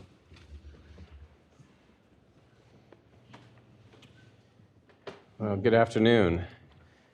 Thanks so much to Yuval Levin and to Adam White. I'm told John Yu is an organizer as well. John's a good friend. I'm sure he did nothing to help set this conference up. Thank you also to Michael McConnell. I mean, Professor McConnell is one of the great living scholars of the American Constitution, so it's always a pleasure to be on a panel with him. All right. Today, not everyone is eager to celebrate the Declaration of Independence or the political revolution it sparked. The political left, as you all know, has long been skeptical of 1776. The critique is familiar. All men are created equal didn't really mean all individuals. The Constitution did not include African Americans or women. The founders' alleged commitment to the rights of man was really cover to advance their own economic interests. Well, most of this, if not all of it, has been responded to. A different criticism has emerged in recent years, this one from the post-liberal right. Liberalism has failed because liberalism has succeeded, argues my friend Patrick Deneen. About natural rights, the famous Notre Dame philosopher Alistair MacIntyre writes, I'm quoting, "The truth is plain, there are no such rights, and belief in them is one with belief in witches and unicorns." The political philosophy of the American founding, some now on the right say, is not true, it erodes traditional morality, and it undermines sound religious belief. The essay I've drafted for this conference and the book that the conference will lead to articulates an alternative interpretation of the Declaration of Independence, one that rejects the claims of the progressive left and the post-liberal right. I argue that the American founding was indeed animated by a political revolution, but a revolution that was not hostile to religion or religious truth. The natural rights political philosophy of the American founding, which includes all human beings, black and white, men and women, places limits on political authority in recognition of and out of deference to legitimate religious authority. I advance this thesis by articulating what I call three revolutions of 1776. In the Declaration of Independence and in the founding era documents of religious liberty, the American founding fathers first instituted a new understanding of the foundations of political authority, one based on the necessity of consent, which itself is required because of the prior principle of natural equality. Secondly, the founding fathers advanced a new conception of the purposes of government, one where the common good, or the public good, to use the founder's own term, includes securing individuals' natural rights. And thirdly, and perhaps most controversially, I argue that the founders' limited role of the state, their understanding, their limits on the state, was done out of recognition of the existence of religious truth and out of recognition of the legitimacy of religious authority. The founding, I contend, was animated by both the spirit of liberty and the spirit of religion, a philosophical and practical achievement worth understanding, articulating, and attempting to recover today. So what I'm going to do is just say a few words about each revolution. I don't have time to go through all the arguments.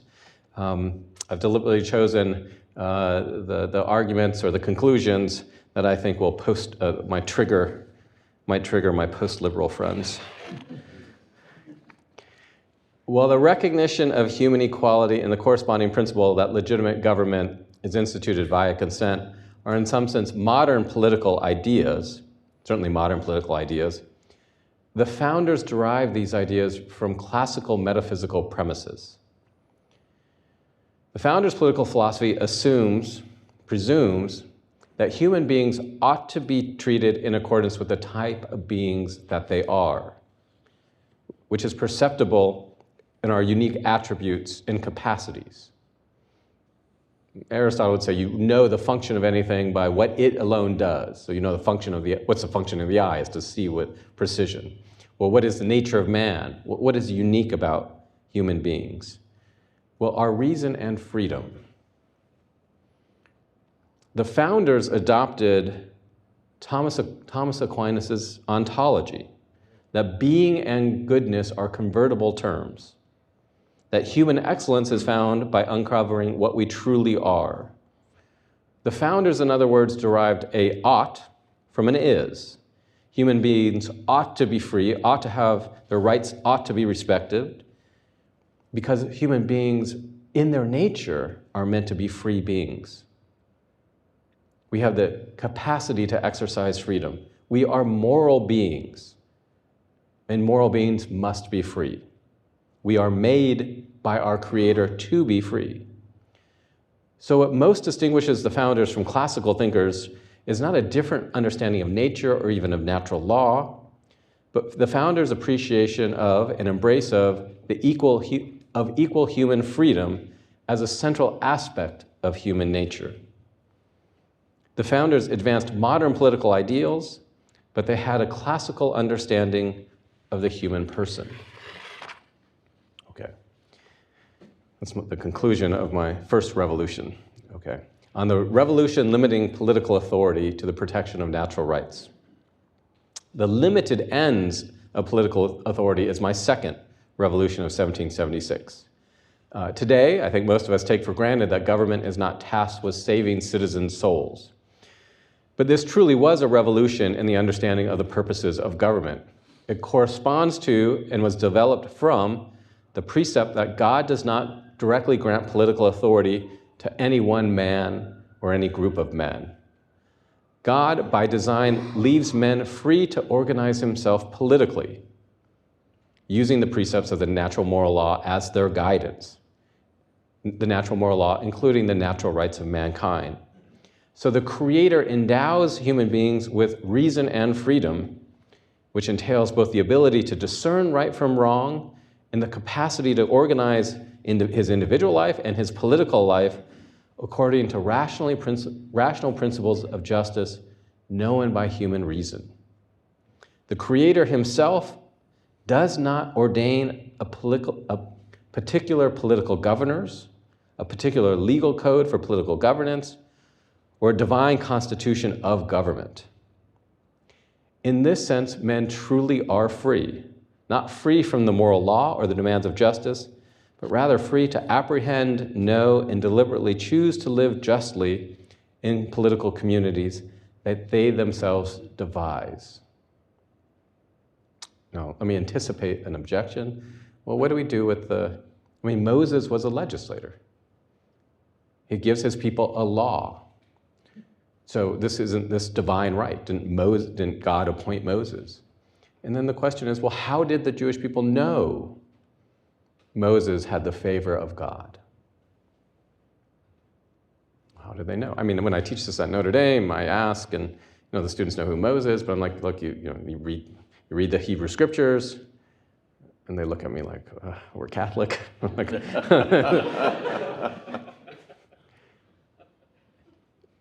well, because of the miracles. Miracles convey that Moses has God's favor. So that's interesting. The claim of divine right requires the introduction of miracles. If there are no miracles, is that not an indication of our human equality, that no one has the right to rule by nature?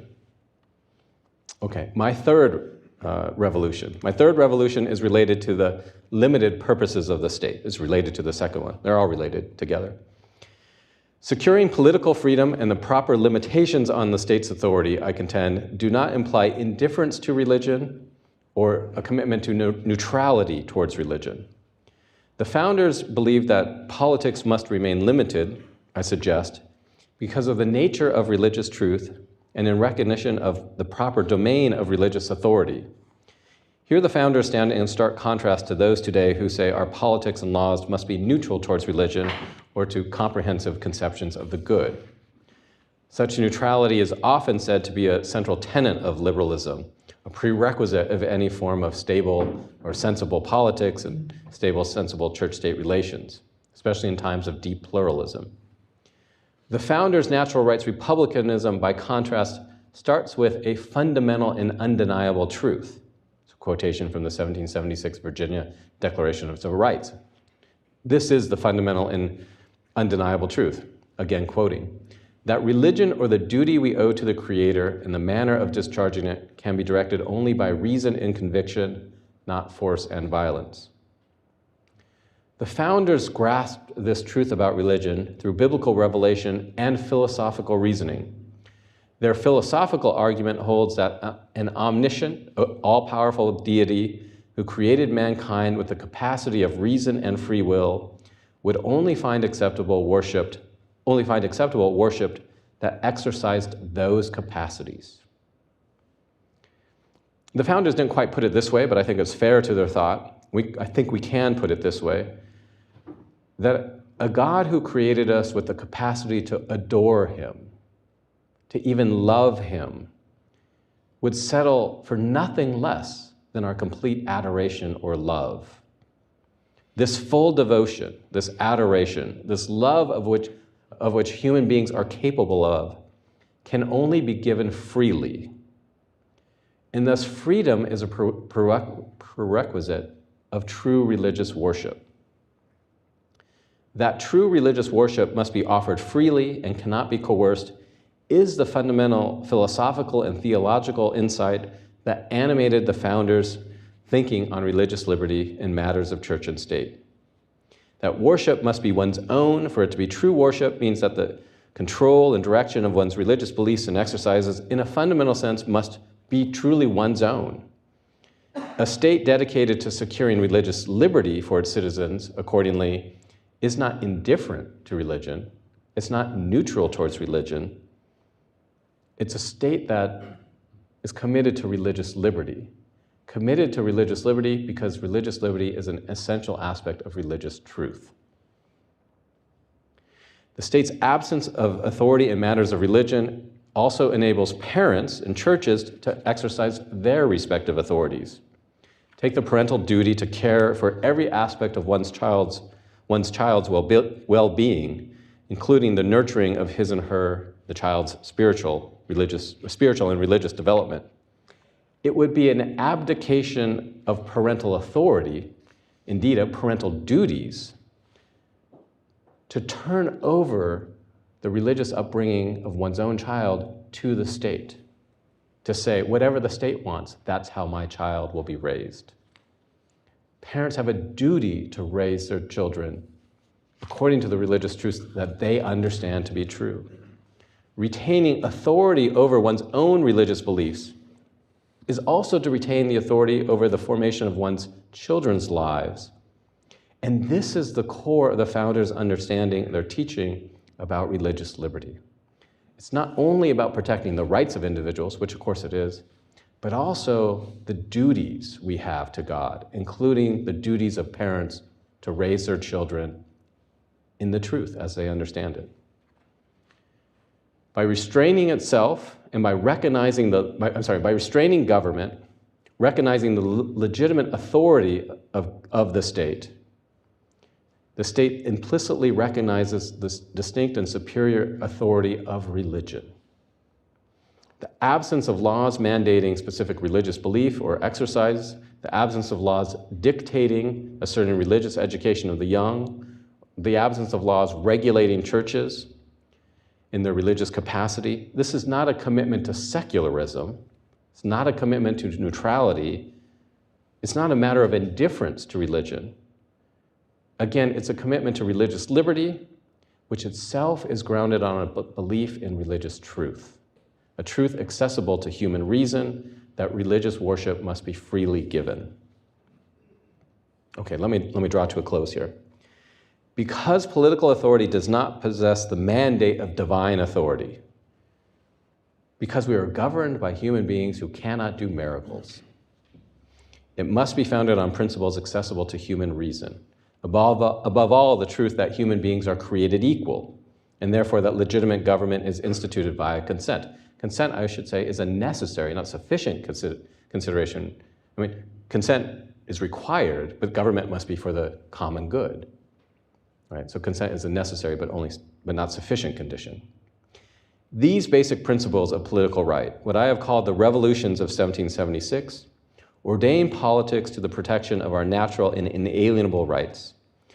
And they also recognize the authority of parents and churches to do the divinely ordained work that they are called to do. This is the legacy for which the signers of the Declaration pledged their lives, their fortunes, their sacred honor. We honor their legacy and accept our rightful patrimony by understanding these revolutionary principles. Principles that still make America, in Lincoln's words, the last best hope on earth. Thank you very much.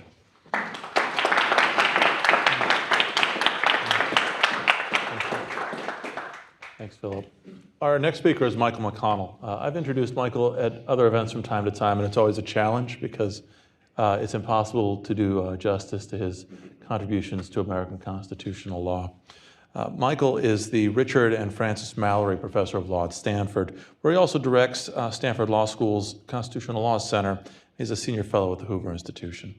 Previously served as a circuit judge on the U.S. Court of Appeals for the 10th Circuit. And here's the part that's, we'll say, putting it lightly. He writes widely on the Constitution and constitutional law, especially as it touches on religion. His most recent book, among many, is Agreeing to Disagree: How the Establishment Clause Protects Religious Diversity and Freedom of Conscience. Michael, thank you so much for joining us today.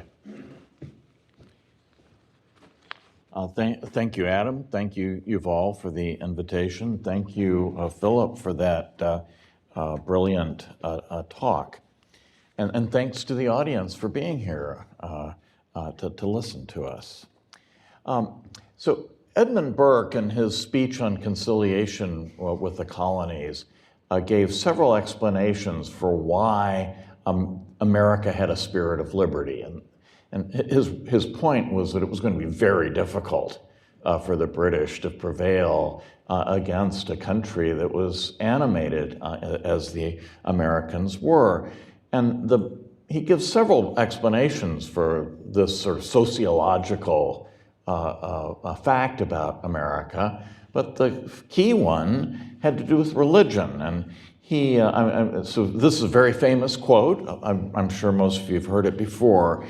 Burke wrote or spoke, "Religion, always a principle of energy, in this new people is in no way worn out or impaired, and their mode of professing it is also one main cause of the free spirit.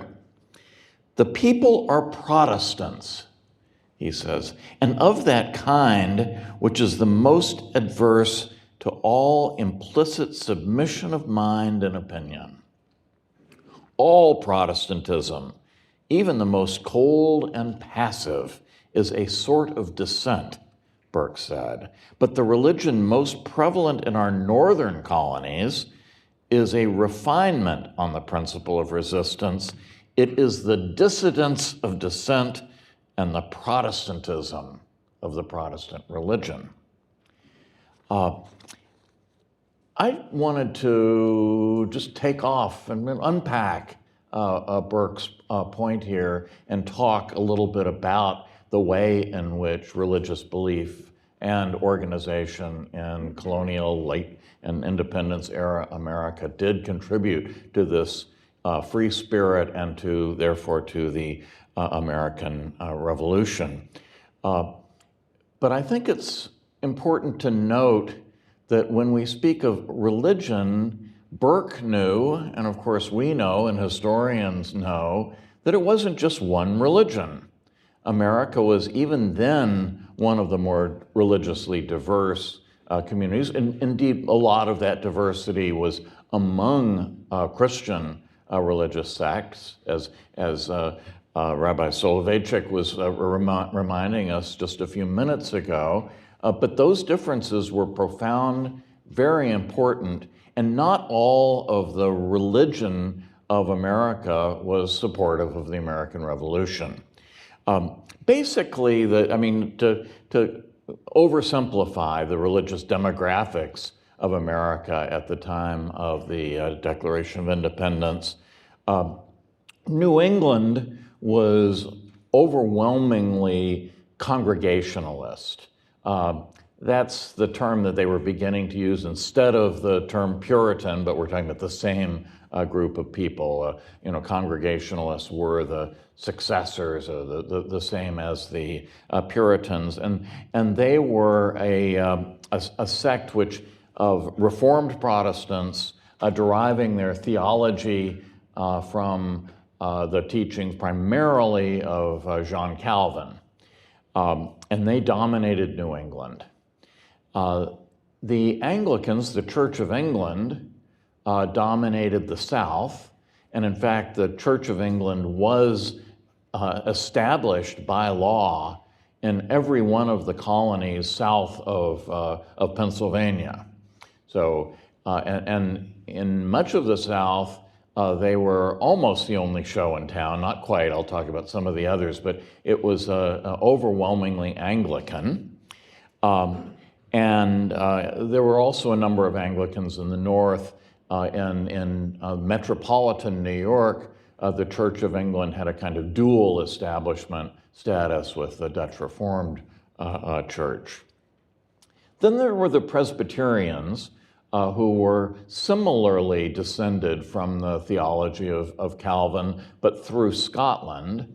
And what makes them distinctive from the Puritans or Congregationalists is more a matter of church organization, and I'm going to talk about that in just a moment. The Presbyterians were found all over, up and down the seaboard, but were most concentrated and most influential in the middle colonies of New Jersey, Pennsylvania in particular.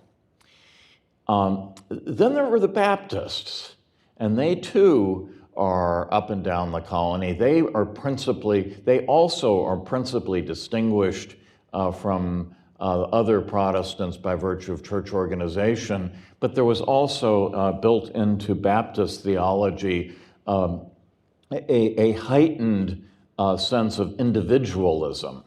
So if you look at these three groups, Congregationalists, Presbyterians, Baptists, Congregationalists believed that spiritual authority was vested in the congregation.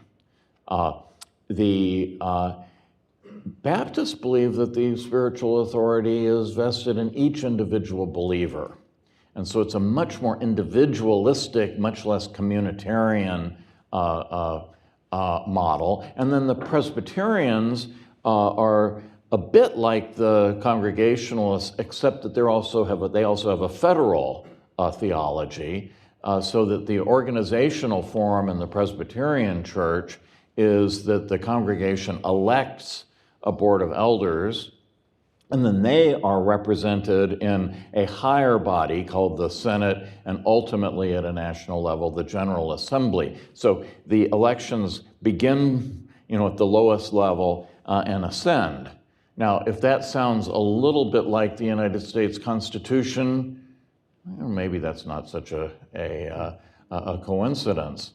But when you think about the Congregationalists and the Presbyterians versus the Baptists, Congregationalists and Presbyterians they were much more emphasizing elected representatives in their own congregations versus the individual, unless they could be seen to be Republican in contrast to the Baptist democracy. So for the Baptists, it's much more direct rule by the people, and in Reformed Protestantism, it is much more rule by persons chosen by the people and chosen for their wisdom and virtue and piety and so forth. So it's a much more Republican system. Now, Burke said in this speech that I mentioned, that I began with, he said, "I do not think, sir, that the reason of this is averseness to government, to basically to tyranny, to governmental excess of authority in the dissenting churches from all that looks like absolute government." So averseness to absolute government. He says it is not so much to be sought in their religious tenets as in their history. But I think that's not quite right, because I think the doctrine, it may well be that religious history has helped to shape doctrine, but the doctrine actually, I think, is quite important. And the doctrine comes in several modes. One is simple authority, having to do with the relationship between people and God and the relationship between people and each other. But there's also ecclesiology, which has to do with church organization. And especially the Presbyterians believe that their form of church organization comes out of the Bible. And they believe, so church organization is just not for them just a happenstance, it is actually a religious principle. And as I said, these three forms of church organization that you see with the Congregationalists, Presbyterians, and Baptists have, I think, relatively clear political analogs in republicanism and democracy. But in getting into this question of doctrine and organization, I want to begin with the Anglicans, because in order to see the revolutionary implications of Reformed Protestantism, we have to begin with, can we call them unreformed Protestantism? With Anglicanism, which formed the base of support for loyalism in America. Now, don't get me wrong, not all Anglicans were loyalists, but almost all loyalists were Anglicans. And the most prominent advocates, propagandists for the loyalist cause were Anglican ministers. So I'm going to focus upon the loyalist side of Anglicanism. So what Anglicanism, by its nature, is monarchical. And it's no surprise, therefore, that in the American Revolution, the supporters of the crown mostly came from the Church of England. So the Church of England was born of the Act of Supremacy back under Henry VIII, and the Act of Supremacy makes the King or Queen of England the supreme governor of the church. So the King or Queen is actually the highest religious authority in the land, and the King or Queen have the power the authority to name the high prelates of the realm. So even today, the Archbishop of Canterbury is named by, well, we want to say by the king, but of course now the king acts on the advice of his ministers, which is to say the leading political party in Parliament. So the Archbishop of Canterbury is effectively appointed by the Prime Minister, but they call that the king. So you have the Act of Supremacy, which makes the king the supreme head of the church, and then every single minister in the Church of England had to swear an oath of supremacy, that is, an oath of loyalty to the king in all matters spiritual and temporal. When I say all ministers, that included ministers of the Church of England in the American colonies.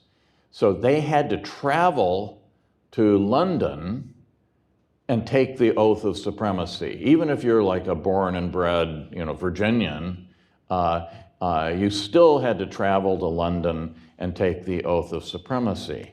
And that means, and so if you take oaths seriously, as they tended to do, if you take an oath to support the supremacy of the king in all matters spiritual and temporal, well, that means you have a religious duty to continue to support. And then in addition to that doctrine, there are 39 articles of faith of the Church of England.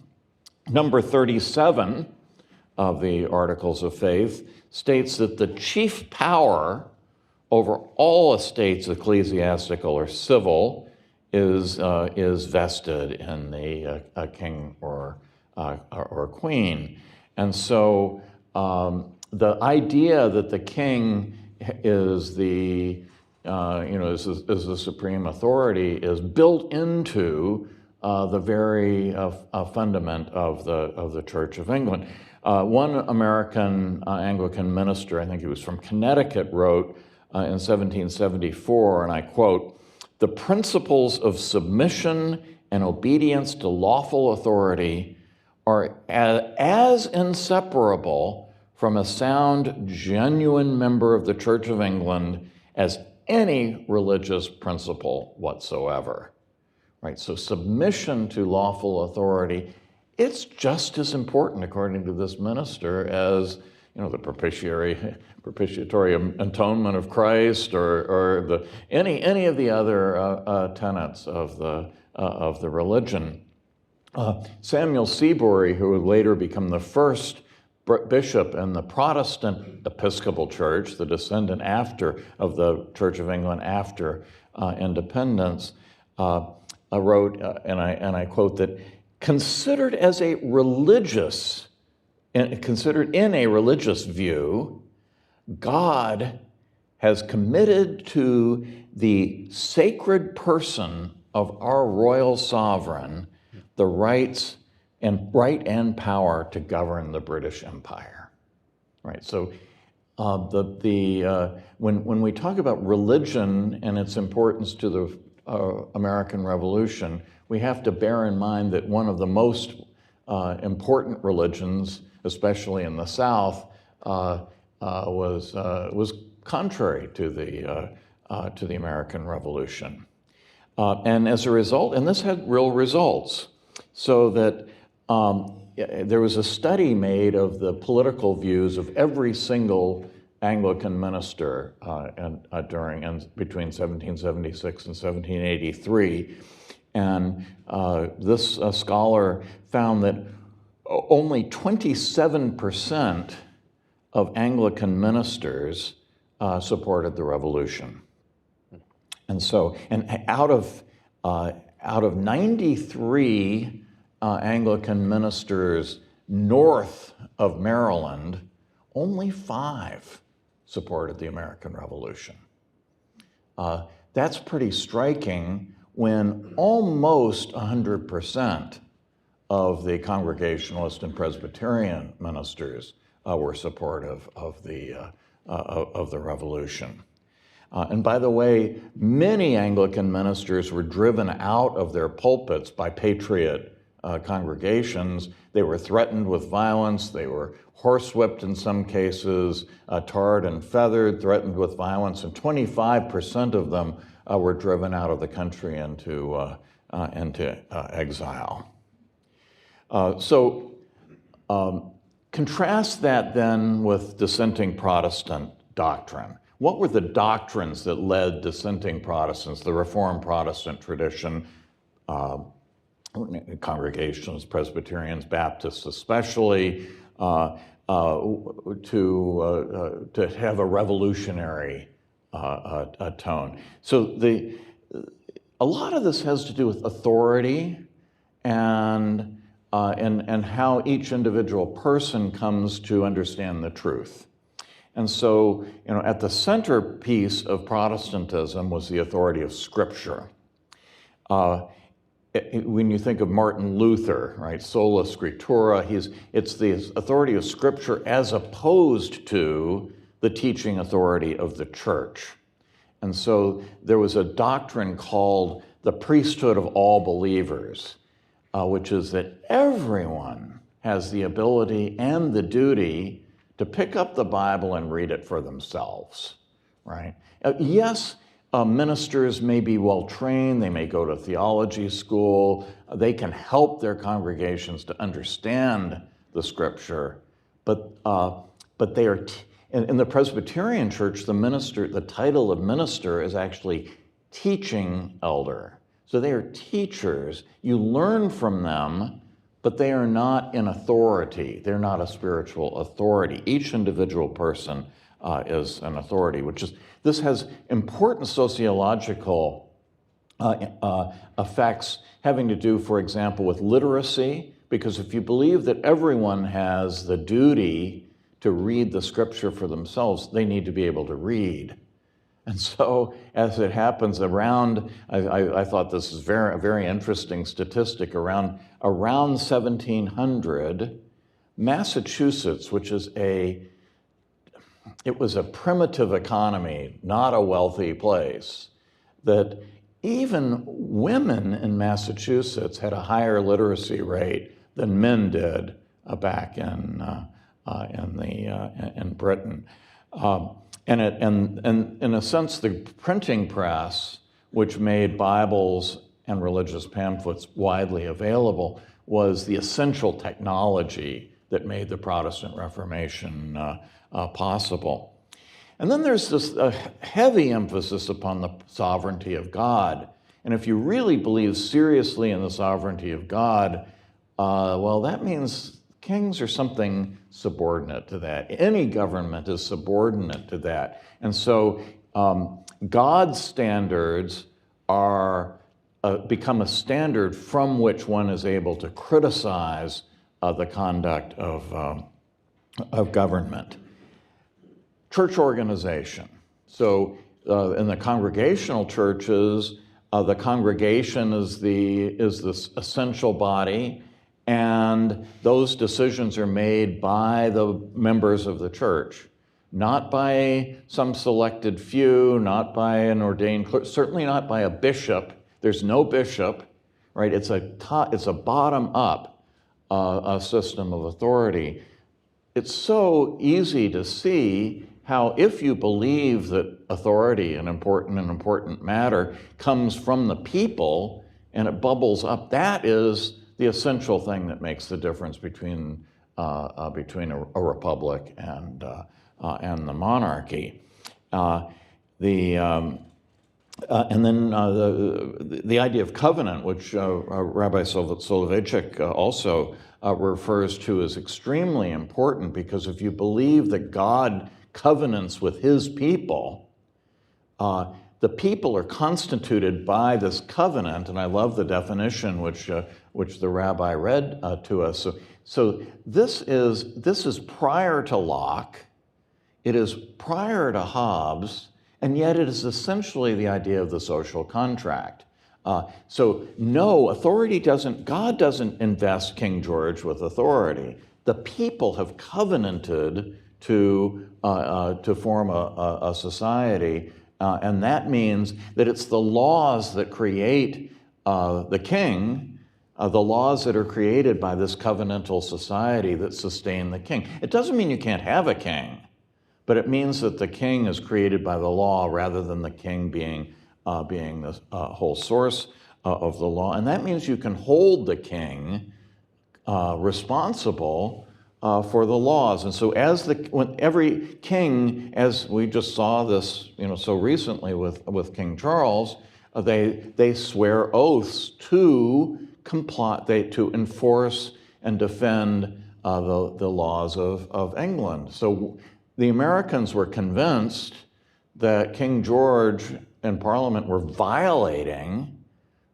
key elements of the British unwritten Constitution and of the written charters of the various colonies. So when the king is in violation of the law, he is, in a sense, delegitimized, is not a lawful authority. This, I think, is the main reason why Romans 13 was not thought to be an obstacle to the American Revolution, is because Romans 13 is about who is the proper ruler. But the ruler is defined by the laws, and when King George is not complying with the laws, well, he has forfeited his claim to be the the ruler, or so this covenant theology would teach. And then there's an idea of equality that comes from the Reformed Protestant tradition. William Tyndale, the first great translator of the Bible into English,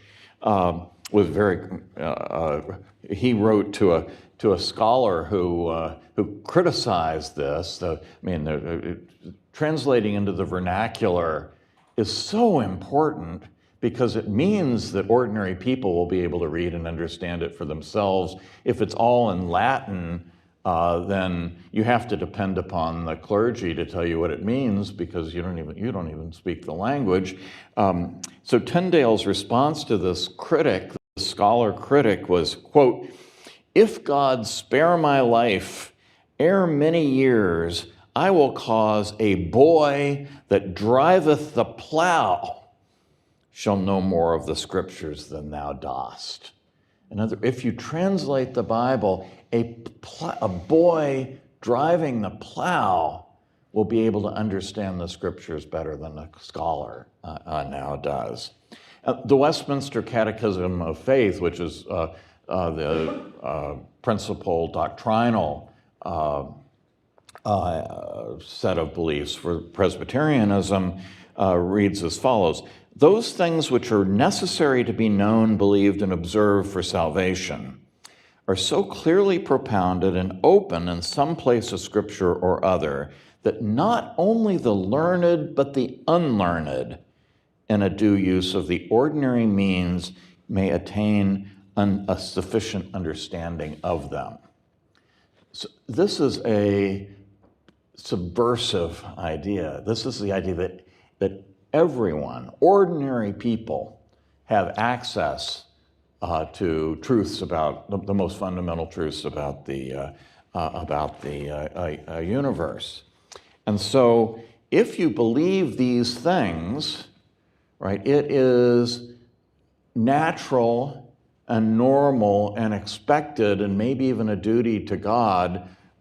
Again, Rabbi Soloveitchik quoted Benjamin Franklin's proposed seal of the United States, which was a woodcut of the people of Israel escaping across the Red Sea and the seas then engulfing their Egyptian pursuers, and around it the statement, "Rebellion to tyrants is obedience to God." This is the message that one gets from a Reformed Protestant teachings based upon the Hebrew Bible. And don't take my word for it, or even Burke's. I think the best evidence is often when your critics recognize this. And I'd like to end with I think a rather comical quote from David Hume, who was, I don't know if he was an out-and-out atheist, but certainly comes close to it and did not like organized religion. And he wrote that the Puritans were, quote, "actuated by that zeal which belongs to innovators and by the courage which enthusiasm inspires." And so for Hume, quote, "It was to this sect," he's referring now to the Puritans, the Congregationalists, "it was to this sect whose principles appear so frivolous and habits so ridiculous that the English owe the whole freedom of their Constitution." Thank you.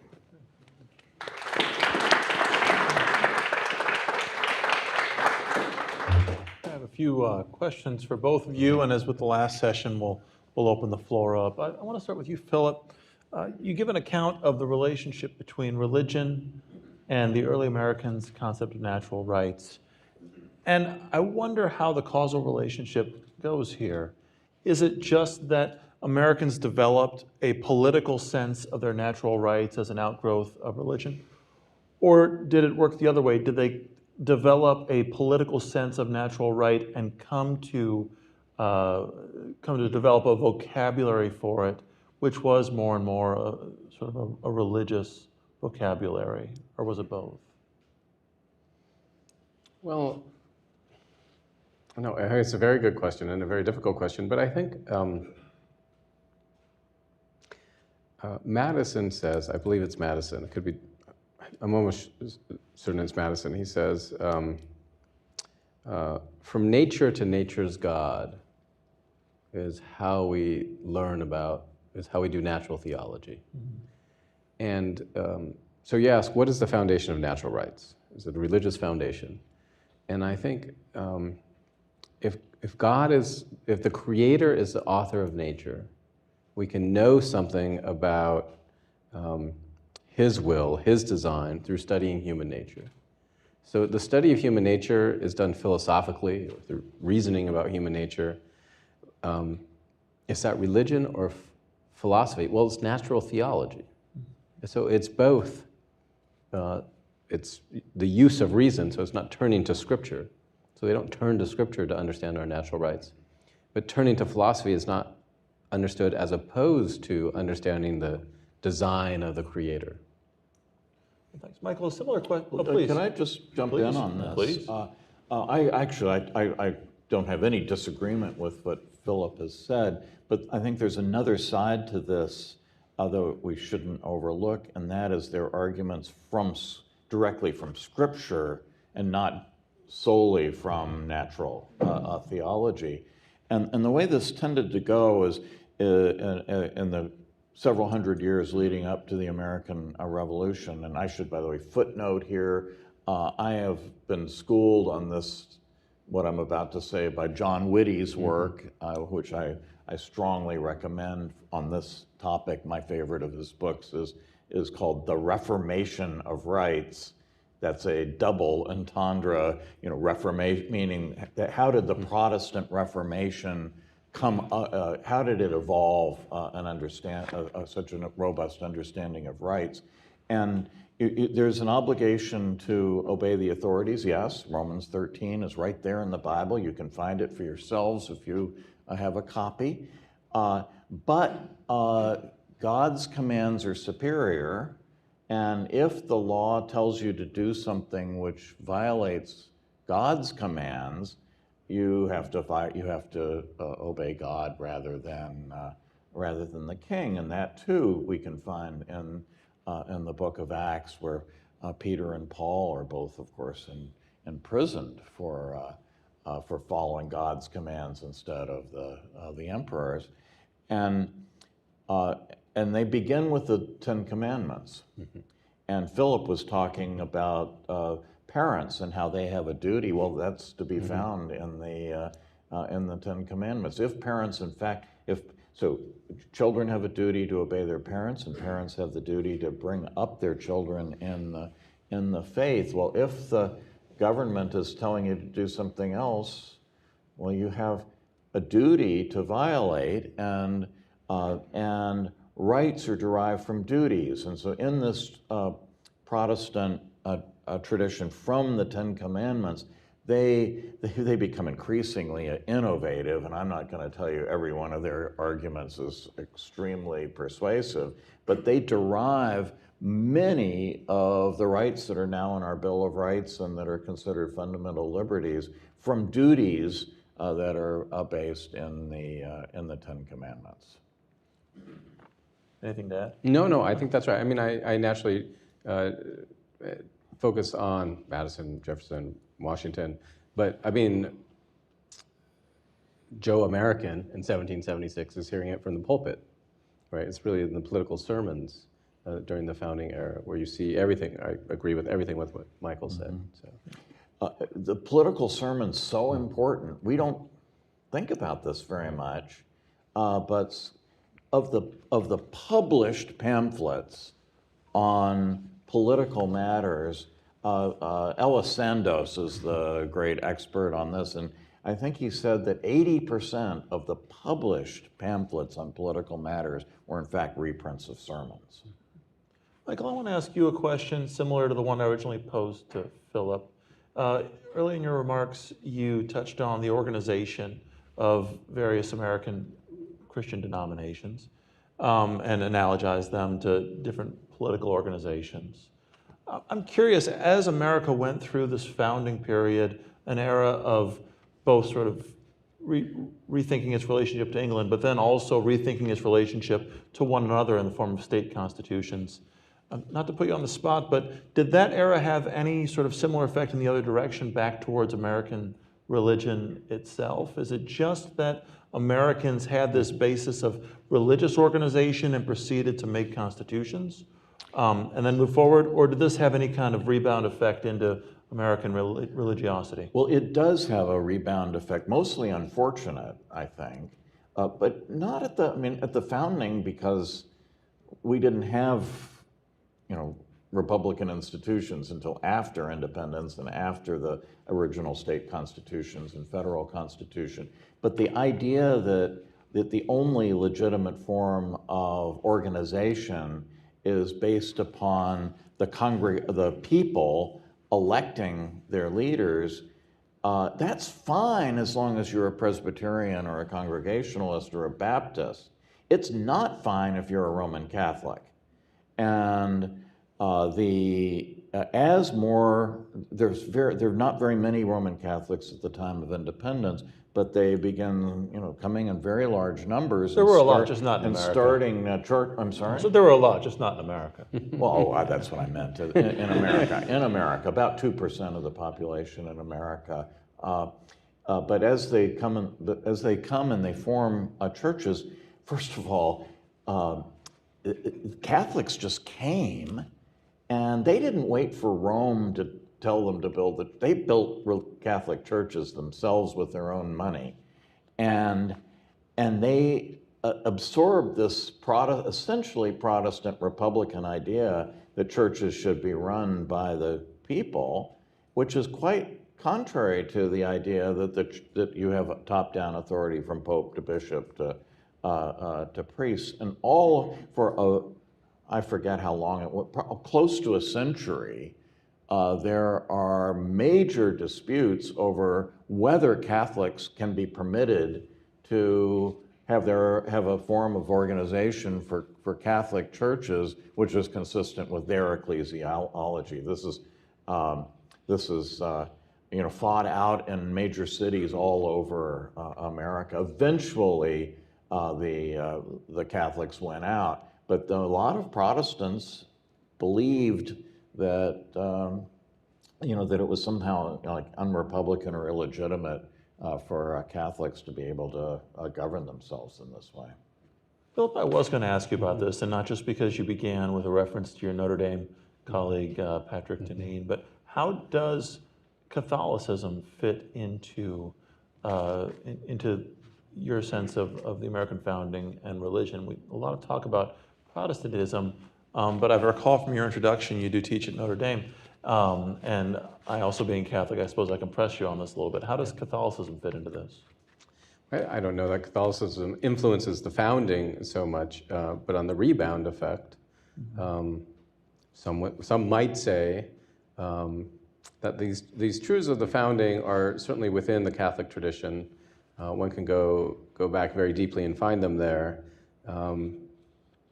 which is done in Vatican II, right? And the Catholic Declaration on Religious Freedom, Dignitatis Humanae, I think the argumentation there, especially in Article 1 of Dignitatis Humanae, I think the roots go far beyond the founding era. But there is something to be said that the church goes back to its ancient roots in a part because of the experience of America. It's an American, John Courtney Murray, that's very influential in writing Dignitatis Humanae. Yeah. Michael, since you started with Burke, I have to ask, this isn't a question about religion per se, but since you've studied Burke and thought about his relationship to America and his understanding of America, why do you suppose Burke had such a keen understanding of America and Americans in that moment in a way that so many of his contemporaries did not? I don't really know. I mean, he did not travel to America, but it was like Burke because he also, his great crusade was on behalf of the oppressed peoples of India. And that was where he really poured out his time and his heart. He'd never been to India either, although we do know that he read extensively about the religions of India. I think a lot of this may be because he was a sort of closet Catholic and he was Irish, and he wrote in one of his letters, I think it might be the one to Sir Hercules Langrish, I'm not sure of that, he wrote that the oppression of the Irish Catholics in Ireland was the most barbarous tyranny in the entire world, and so I think he may have had an affinity for persecuted religious minorities because of that. It is probable that so he was married to a devout Catholic. His mother was a devout Catholic. It is probable that his father, who wanted to be a lawyer, converted from Catholicism to the Church of England simply in order to be able to practice law. That kind of a history will make a person, sympathetic. And Catholics in general, whatever their doctrine may be, and I think one can argue that there are a lot of strands of Catholic doctrine historically that John Courtney Murray was a counterweight to rather than anything else. But whatever their doctrines may be, when they are a minority in a somewhat hostile environment, people in that situation become, in effect, dissenters. I mean, they are not. It's very unlikely that you're going to find people from such a group as supporters of the idea of that the rulers get to decide everything and that you have a duty of submission to them. So Tocqueville describes Catholics as the most democratic of American citizens. Yeah. Do you want to add to that? No, I was just saying, this is logic Federalist 10. We'll go to audience questions in just a moment, but while people are thinking of questions, Philip, I noticed as I was watching Michael speak, you were taking copious notes, and so I just have to ask, is there anything you'd like to ask Michael, or anything you want to respond to right on the spot? You really filled up a couple pages No, here. Michael, no. I mean, I'm a political theorist. I don't know things. Like, he knows actual things, so I was trying to learn, yeah. I have one last question, but I'll save it for a bit when we go to the audience. Same thing as last time. If you have a question, just raise your hand and a microphone will find you. I see one right here in the middle. Thank you very much. This is a wonderful conversation. Sir Michael, question on the Westminster Standards. I'd heard the rumor that in 1788, Presbyterians were revising their standards, particularly with regard to the role of the magistrate in chapter 23. And this is sort of very similar to what we might have found in the Bill of Rights with the disestablishment clause.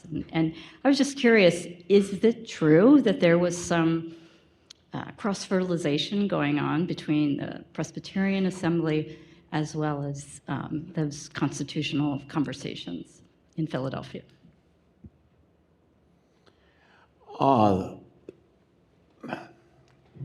I don't really think anybody knows for sure. Presbyterians have claimed for a very long time that the American Constitution is actually modeled on the Presbyterian Book of Church Order, and the claim is that when Madison went off to Princeton, College of New Jersey, the leading Presbyterian institution of higher learning, and spent an extra year studying with John Witherspoon, that would be the channel of Presbyterianism into the Constitution. But that's just conjecture. There's no direct evidence of that. We know nothing about what Madison learned from Witherspoon. We know he spent a year, but there's no written record of this, no notes, we actually know relatively little about what Witherspoon's teaching at Princeton really was. So it's a possible theory, but we don't know. Now, we do know the Presbyterians played a very interesting role in the defeat of the establishment in the big fight of 1784 to 85, when Patrick Henry of all these things keep repeating themselves. Patrick Henry championed a bill which would have required everyone in Virginia to support sort of the church of their choice. That was the basic theory, and Madison opposed that. By the way, that was the occasion in which Jefferson said that we should pray for his death, because they thought he was such a powerful support guy that he would be able to bring this across. And the Presbyterians, who were, after all, the established church in Scotland, did not have a natural aversion to establishment of religion. And their initial reaction to Patrick Henry's proposal was sort of not enthusiastic exactly, but pretty, they were interested. They were, they might have been for it, and they needed money too. The revolution, churches were burned down, pulpits were empty. How do you build a church? How do you do this? You need to build buildings, you need to hire ministers. The denominations needed money, and that was what Henry was responding to. But then the problem was that Henry's proposal would direct these compelled tithes to the minister, which makes sense under Anglican ecclesiology, but not Presbyterian. What the Presbyterians said is, no, the money, if you're going to do this, the money has to go to the lay board of elders.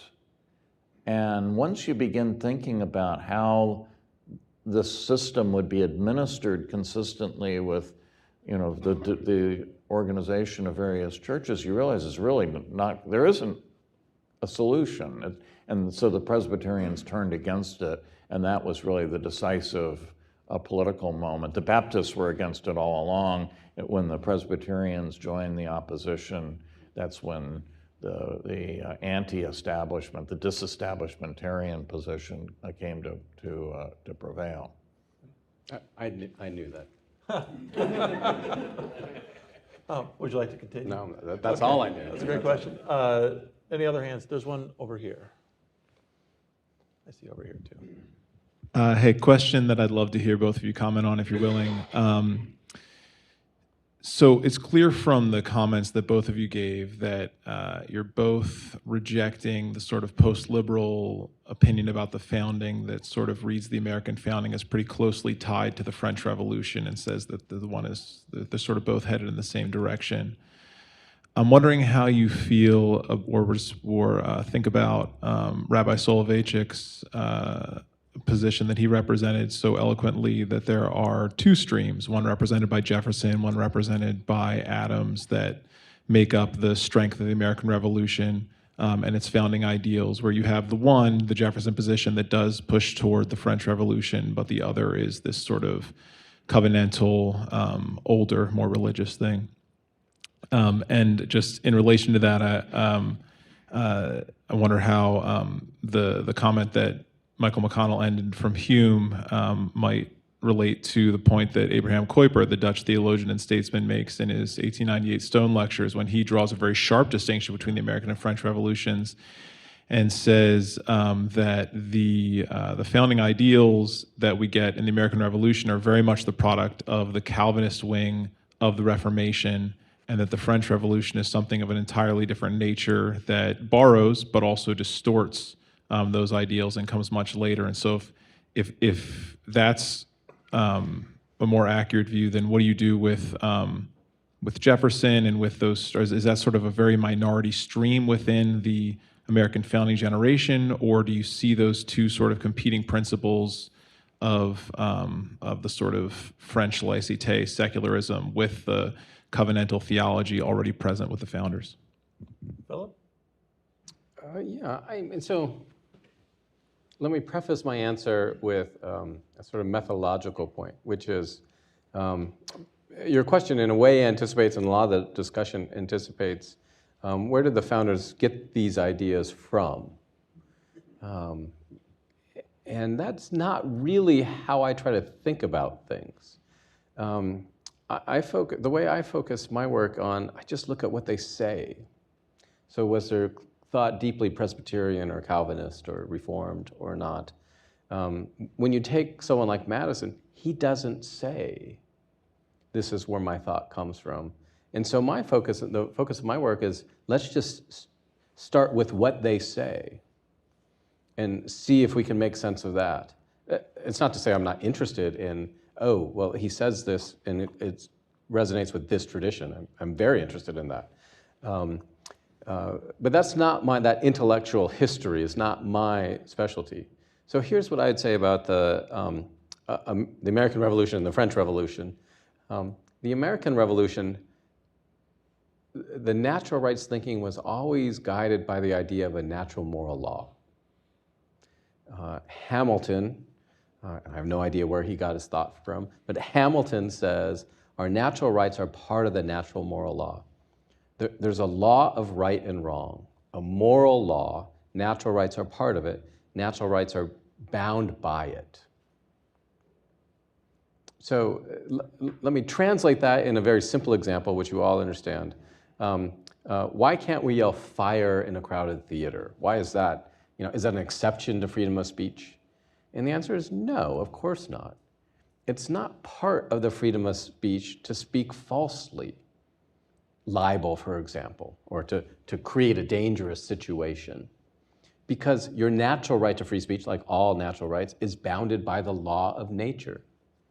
I mean, if there is a fire, you can yell it. But if there's not, and you're going to create a panic, there's no right to do that. This sense of natural rights being bounded by nature, by morality, I think is lost in the French Revolution. And I would say that's the essential difference.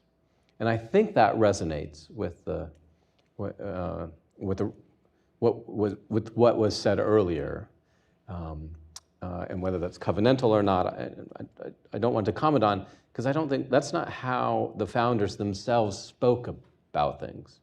But they did say natural rights are bounded by the natural law. Michael? More specifically on the laicite question, I think the difference between disestablishment in America and laicite in France, the difference is profound and extremely important to understand. So in America, disestablishment meant that the government would no longer be running. I mean, the Church of England was essentially part of the government. Parliament wrote the Articles of Faith, the king names the archbishop. It makes the church a property of the government. And we did away with that. Now, that meant there would be no aid, but it wasn't really about aid in the sense of assistance. Nobody objected to religions benefiting. What they objected to was religions being controlled, and so the most religious people in America, especially the Baptists, like the enthusiasts, they were the shock troops of disestablishment. They attack.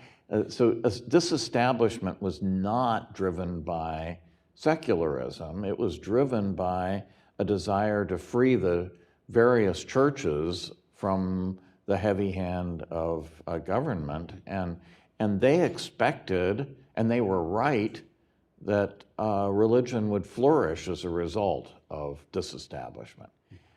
In France, there was never a disestablishment.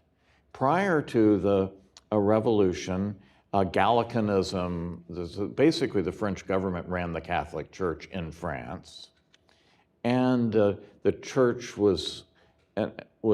and they wiped out most of the Protestants, most of them, not all, and the church was heavily associated as part of the Ancien regime, and so the revolutionaries wanted to They were anti-Catholic and anti-religious. It wasn't that they wanted to free the church from the heavy end. They were anti-Catholic, and the government is just as powerful over religion under Lais Cité as it was before. It's just that now they are using the power of the government to force the churches into sort of revolutionary republicanism. So what do? They seize the church properties. They put ministers, that's Catholic priests, Protestant ministers, and Jewish rabbis on the payroll.